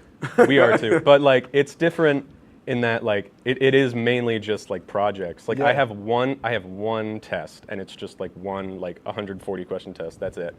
And then everything else is just straight. I got to do essays and one little like video. Yeah. It is. It's different. I'm like trying to like put out like what is it like I got to do like 4 like papers by Friday morning. Holy moly. Of varying lengths. I have 2 papers to do, and a poster to make with those 2 papers that have to coincide. So. God. Yeah. So welcome to the club. Thank you. I guess he should be welcoming me. I'm the freshman. Yeah. Yeah. I've been to college a while, man. Yeah. You're just starting. Yeah. But so TOP, WTOP. Yeah. How would you say your experience this whole year has been? Because unlike college-wise, we both started this year. Yeah. I transferred year freshman. Yeah, I love it. I love WTOP. WTOP is the reason that I came here, and I was like, I was trying to like work my way in a little bit. The firthing I ever did was a sports report or sports sideline reporter, and I was like, it's not bad. But then I was like, I want to do news, so I became a news reporter. And then I was like, you know what? I like reporter. I wanted to give anchoring a try, and they allowed me to do anchoring. It's great that I was able to like really in only my first semester as a freshman really work on everything I wanted to work on. I love it here. I love it. There's a reason that I come back and be a guest on your show. I work crew. It's fun. Oh yeah. It's like once I say like I took a while to like finally find my stride here, but like once that happened, it's coming to like full fruition of what the possibility can be. Yeah. And like I'll be honest, I didn't come to because I was originally a cinema major, and then it was really one of my teachers. If you can't tell by the show. Yeah, you should do cinema and broadcast. And like I was like, the whole time I was like, yeah, I'll do the TV and the radio. I was like, yeah, I'm gonna do it because experience. But like it wasn't until I started doing it that I was like, whoa, this is like I actually like fully want to do this. Yeah. Like, and what I've been able to do, like the engineering and the hockey games, the starting this show. Yeah. Potentially starting more shows. Who knows? Becoming now VP of engineering. Yes, that congrats. was not even a thank you. That wasn't a thought in my head. Yeah. But it's like And I think, especially your grade, and I think I said this in Evan's show, the last show, if you have the will, there's so much you can do here. Yeah. And if you want to, you can just go with it. Exactly. Yeah. A lot of opportunities here at WTOP. So you're mainly an anchor, right? That's your main thing? Yeah, I did a lot of news anchoring, and like I said, I started reporting. Reporting was fun. I like the package. I like making packages. I like video editing. Whenever any edited video on Mike and Logan Unplugged was usually like me, because I just love editing. So it's like I was able to really put myself into different aspects of things that I liked, and anchoring was one part that I really enjoyed. Yeah, I definitely want to try anchoring or something in the news, because I did VPB and I did TD for a bit, and I did like TD, but VPB was stressful, especially for news. Have you done that? I've not. I did it for the Taco Bell special. Okay. But there was no videos for that, so I just got Taco Bell, even though I was VPB. I do audio board though. Audio board's kind of fun. It can be a little stressful because you got to click like multiple buttons at the same time, but like it works. It's fun. What would you say about the friendships, the connections, the atmosphere that you've accrued here? This is a family, man. Like everybody knows everybody, and I've met my best friends, my suite mates next semester. We're gonna have a massive suite. 4 of those kids are in WTOP, and the one who's gonna be my roommate is going to join us. Like that's the whole thing. Is I met so many great friends and my best friends here at WTOP, and it's the perfect environment. It really is. I'm very lucky to have met you as well, Brian. Thank you. I'm lucky to have met you, Logan Russo. Thank you. I definitely, for me, it's grown. As I said before, it was like at first I was like I was kind of uneasy. Yeah. But like especially this semester, once I got in like a lot of crews. Yeah. And I did. And I started this show and everything. It's as I said, it's slowly built, and like I got closer to way more people this semester that I think now can consider like friends and whatnot, and it's just great. So, as we were talking or have mentioned, we both have shows here. Yes, we do. Yeah, my show is Mike and Logan Unplugged. I do it with my friend Mike, who's a sweet man next semester. Me and him met doing sports, and then we didn't do anything really much last semester, and then this semester I was at the career fair or something, and WTOP was there, and Alex Brooks was there, and Alex Brooks goes, you know what, I told him, like, yeah, me and Mike were thinking maybe we'll do a show, and Alex Brooks was like, do a show. And then we got the Wednesday slot. We made Mike and Logan Unplugged. And then we were lucky enough to be opposite of your show. So like I said at the start of the show, we were able to watch your show develop and build into what it is now, and you're able to do the same for ours. And it's like great. We have like this kind of like working relationship being on opposite days. And we both have great shows and great products we put out. Yeah. So so Mike and Logan Unplugged, what was the, when you started out with Mike and Logan Unplugged? Yes. Yeah. When you started out, how would you say you've changed from that first episode with Sammy to your most recent finale with our previous GM, Mike Griswold? Yeah, I would say even for myself, I watched back on my first episode with Sammy, and I noticed things that I was doing that I didn't like that I was doing. So, for example, because of the way that we had set up part of the show, I would lean over like this a lot, and you couldn't really see a lot of my face. Yeah. And also just reading the teleprompter, like it's a lot more experience. And also I was really uncomfortable at the start because it's our first time. I was nervous, but now that I'm able to, we had 4 episodes to really, 4 episodes to really build up on. It's like, man, it's night and day from just the energy. We changed the set. We figured out what we wanted, what we didn't want, what we wanted to ditch, what we're going to maybe do next semester, what we won't do next semester. A lot of stuff has changed, but even just for myself, I feel like personality, energy, and just how I present myself, thanks to Mike and Logan Unplugged, has changed a lot. Yeah, I think I've definitely, for me, it's gotten way more comfortable. Like, at first, the first episode and even the practice run episode, horrifying. Yeah. Straight horrifying. You couldn't, I was like, wow, I have to talk this much? God.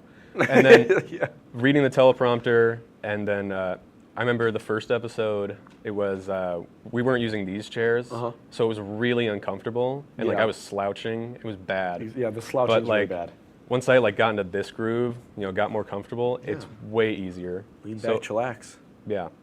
Do you have any questions for me, for my show? I was going to say, what made you want to make a show about movies?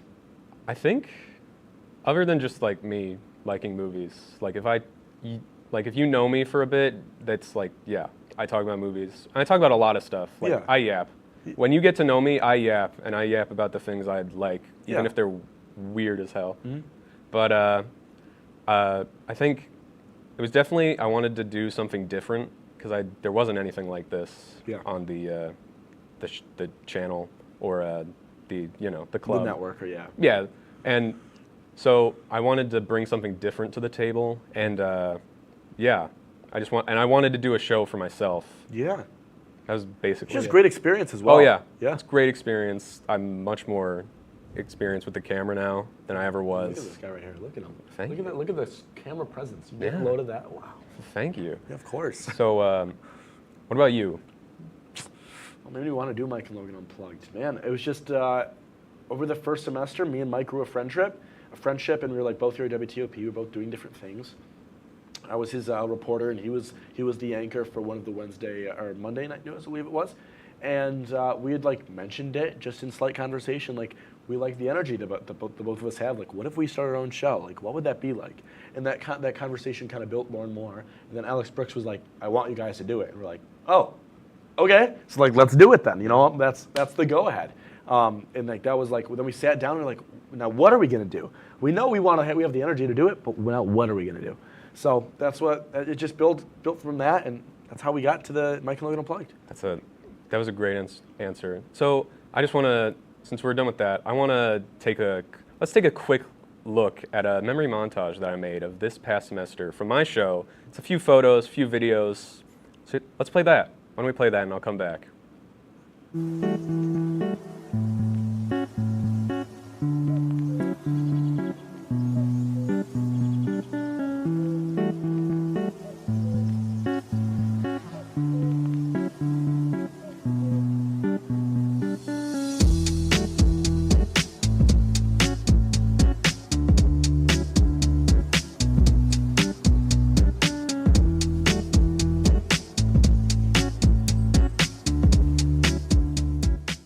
This will help us talk about noon. Oh God. Good? Water of life? Yeah. It's great.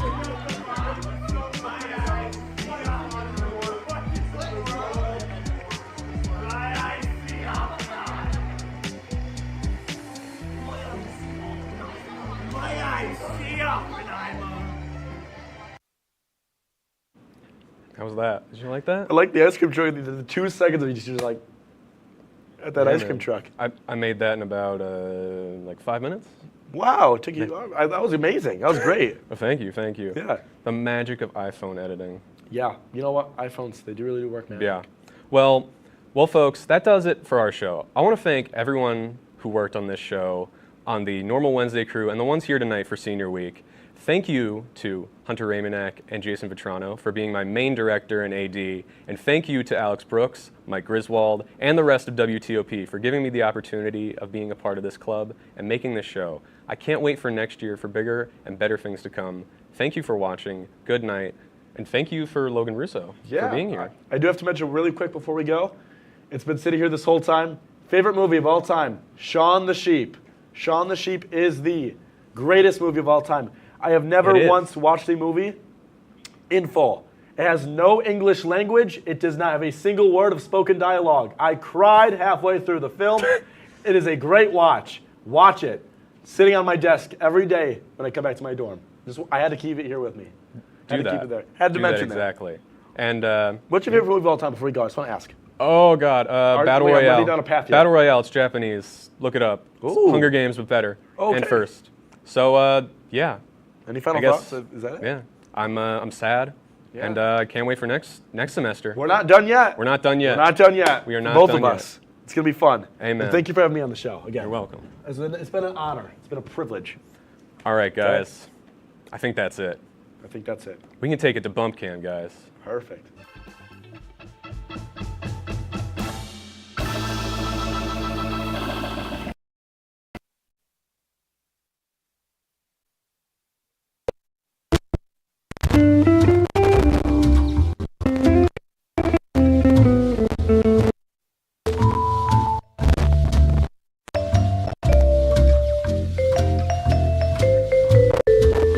new show. What? The possibly 1 hour special? Around. We'll try and get there. Yeah. It's the goal for today, guys. So what do we got? I'm hungry. You're hungry? I'm hungry. I'm kind of hungry too. Maybe we should order something. Oh, that'd be great. If we ordered something now from Sub Shop, we'd get it the next day. Yeah, yeah. But I think we should roll it. Yeah? I get it. Matt J. Bly, you have anything to add? Oh, I'm also hungry. Yeah? What do you want? I don't know, like, I want like a